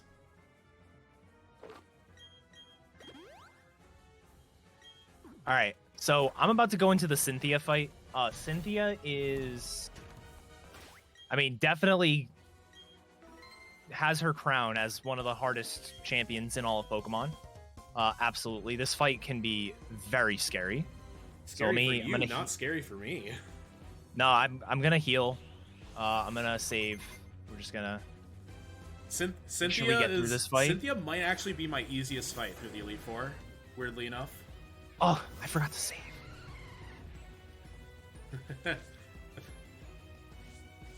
I see what you're doing. Yeah. Stupid. You were spoiling it. No. Yeah, no, Cynthia is actually an absolutely free fight. So Yeah. AI is great, and you can totally manipulate things sometimes to go your way. Sometimes you can't, but sometimes you can. So this Spiritomb has Dark Pulse, Shadow Ball, some other move, Psychic, I think, and Sucker Punch. 3 of those are special moves. 1 of those is physical. So we use an X special defense. We're going to get Shadow Ball here. That's fine. And then now my special defense is too high. She's going to be like, I want a Sucker Punch. That did nothing. I want a Sucker Punch again. Still does nothing, Cynthia. Cynthia, I'm still setting up. I'm telling you I'm using an item. You still Sucker Punched. I don't even know what to do. And now we're done. GG. Done. So, meanwhile, I was trying to hit through Hypnosis this whole time. I should be good from here. I actually didn't get too trolled with the sleep. By the way, you don't mess around with Lopunny's range. Because, oh no, Miracote. Because Miracle, you miss a 15 and 16 range, you're dead. You're the most dead, in fact. So we never, ever, ever go for a 15 and 16 range on Lopunny. It is 100% or you set up more. But yeah, funny enough, and this just shows like how bulky of a Pokemon it is. The problem on this fight, in terms of damage output for us, isn't the Lucario that we're not very effective against. It's this Melodic. This Melodic is so bulky that it is actually harder to kill with Dragon Pulse than the Lucario. Yeah. Good old Melodic. Like in round 2, I have to set up to +4 in order to do 100% minimum with Thunderbolt. Like a super effective move, I have to go to +4 in order to kill it. It's absurd. But yeah, that is Cynthia down, and I am done. It's not sub 340, but it's pretty close. Not bad at all. This will be like a 342 probably. Which I'm happy with. This this was 4 minutes off of my PB 3 days ago. Because it took me forever to PB after my 338, because I was being too hard on myself, but yeah. So but that is Shining Pearl, but we still have some Brilliant Diamond left to go. Yeah, I got 2 fights. I'm on Lucian. This fight, up until maybe a week or so ago, was also done with Scyther, and we would actually take advantage of picking up Defog and actually use it on this fight, because Lucian's Mr. Mime is holding Light Clay, which makes barriers last 8 turns instead of 5, which was incredibly annoying. Instead, we basically just brute force through that with Dialga, and Dialga only has to set up 1 X special defense instead of 2. So it ends up being a little bit faster to just kind of brute force it. So we're just gonna ignore Light Clay and just do our normal setup. We get hit with Dazzling Gleam, but it's like totally fine. It's only gonna do like about 30 damage to us, you know, give or take. It's too Time for me. GG. All right. That was solid. Aside from the one optional I had, I I feel like that was decent. And then, oh my god, whatever happened on top of Spear Pillar, like we're just... Yeah, your Mars Jupiter double was a time. Funny story, this Metacham at very bad special attack can be a range, but I'm fine now. Yeah, Dawn is slightly faster. Basically, if Dawn is Rowan's aide, she talks more than Lucas. Oh, I got outsped by the Alakazam. Haha. Yeah, that's the other thing with music. This is without music. This is probably a low 330, which is really cool. Yeah, without music, this would be close to PB for me. Actually, it should have been a PB for me, because I'm at 336 for my PB. It would have been close. I didn't die, did I? I only hit one optional. I don't know exactly how much time. My PB hits 6 optionals, by the way. And it's a 336 with 6 optionals. So yeah, my biggest time loss in my PB is I have a death. What? Yeah, I'm not sure why this turn. I had a slow Byron, but that's happened before. This should still sub 350 for me. So yeah, same story as Etiquette. Sorry about ruining the debate. Cynthia's like the freest fight for literally the identical reason. Yeah, the only thing that can kind of complicate it is you could get Shadow Ball special defense drop turn 1, and then not have high enough special defense, but then just set up an extra X special defense. It's not a big deal. Yeah, I actually do still pick up an extra Ether, but I'm totally okay with that because I have to Ether Dragon Pulse, and it's not a Mash A adventure. So if like I mess that up, it'd be over because you need Dragon Pulse for this fight. Oh, Ina Rave, because we actually get to hear the champion music. Heck yeah.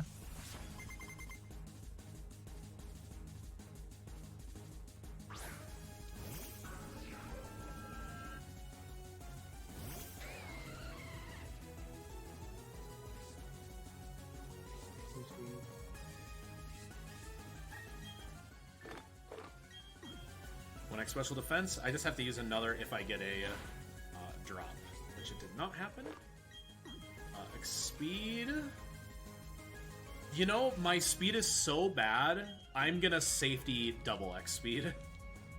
It's like close, and I want to make sure that I'm not messing around with 1 or 2 IVs difference on the calculator.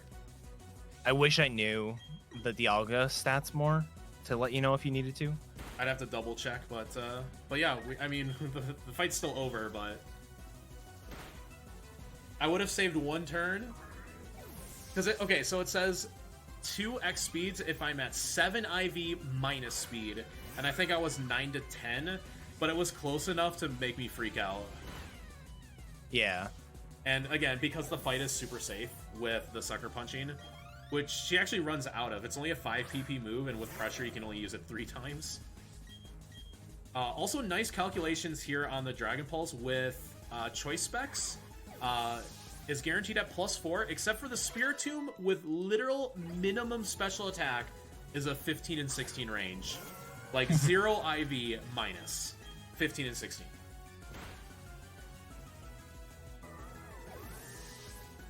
Yeah, it like the music saves literally 2 minutes almost on just the post gym leader talk in the run, because after every gym leader you save about like 12 seconds to not getting the badge, not being like hey congrats, and not getting the jingle for the stickers. And so if you just 12 times 8 is like what 96, that's like over a minute and a half on just gym leaders, let alone every single level up like we get from level 5 to like multiple level 60. Pokemon, because we're dual maining most of the time. Each one of those is going to be 2 seconds each, so that's like another couple minutes. Yeah, it's and every single item you get, it's just there's a lot that goes into it. It's probably about 10 minutes is my guess. But yeah, I mean, this was honestly a pretty solid run from my end. Like, nothing incredibly bad happened. I didn't get like trolled out of my mind. I made one mistake on Byron by not counting correctly, so that costs me a minute because I have to burn 5 more turns. I'm glad you got a pretty quick Scyther, just because. Oh my goodness, yeah, because this could have been just like a 4-hour run. Yeah. But yeah, we were like tied through Wake for like pretty much the whole like first third of the game. But yeah, it shows that Scyther, while the Kaza route's probably still faster even in Brilliant Diamond, Scyther is very much competitive. Like, absolutely. Should be a good alt main when those boards go up.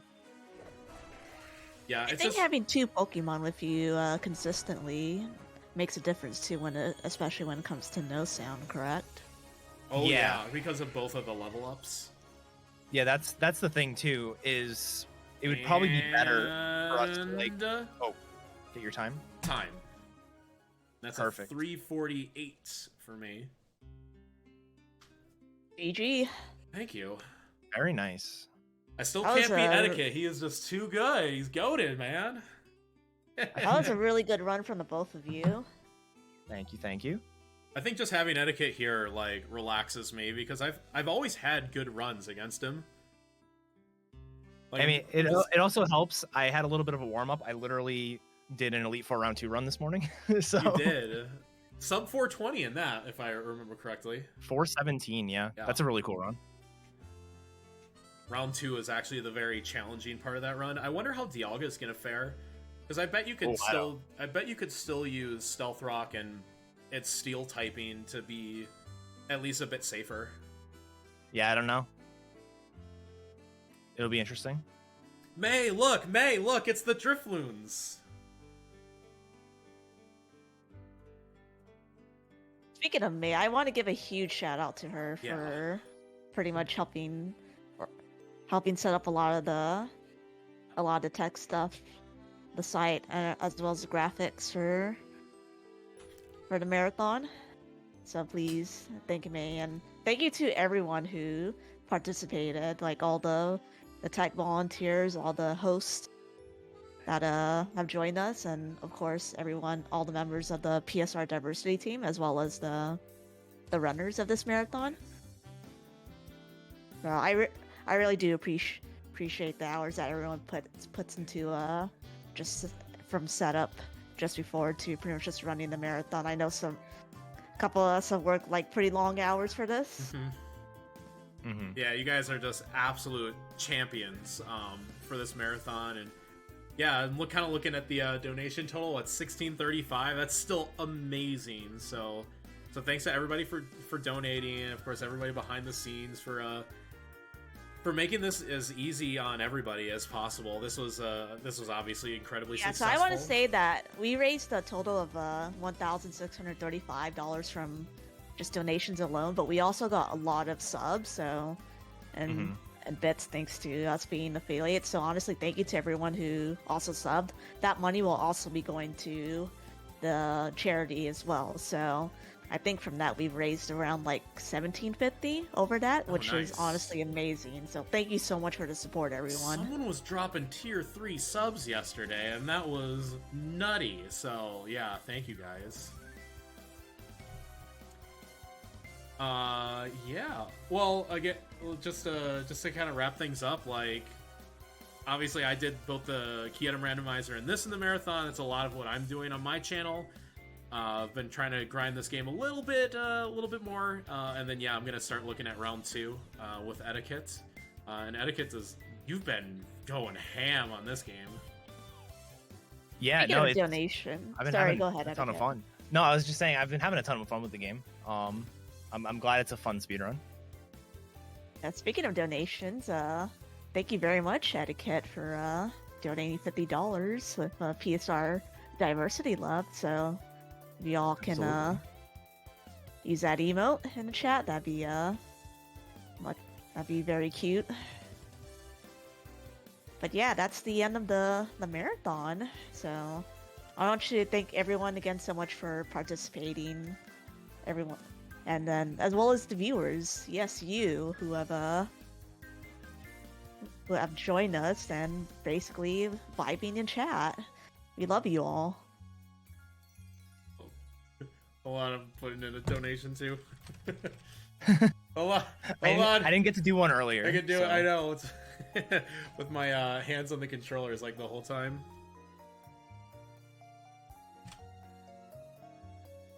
Yeah. Okay, donate. Get the. I'm not a robot. Nope. Is T-Pad a robot? God, I gotta go through the whole CAPTCHA thing.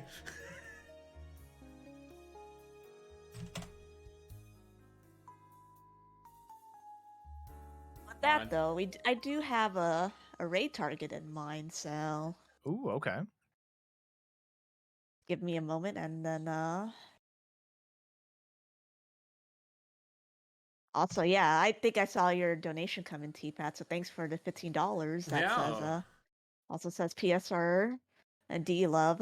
So Yay! and, Even 1700! Yay! yo, let's go. Even Yeah. 1700 raise. Let's go. Thank you so much, everyone. Woo! Alright, we will raid Shenanigans. So I will go to Ooh. intermission and we'll be raiding Shenanigans here in a second. So he's another fellow member of the PSR diversity team. He is running Catch 'em All in Pokemon Red and Blue, so Oh boy. that's definitely gonna be Etiquette, some jump fun in there. That's your actions. category too. No. You can do No, it. it's too late for me. All the think of all the D-sum. No. Thank you so much, everyone. We're gonna be running into intermission here for a little moment while we get the raid. What should our raid message be? The Ina Folks? Rave. Ina rave spam. All right, Ina I'm up for Rave, that. baby. So yeah, whenever we get the raid, spam Ina rave. So thank you so much, everyone. I'll see y'all on the other side. Thanks, everybody. Love you all. Bye.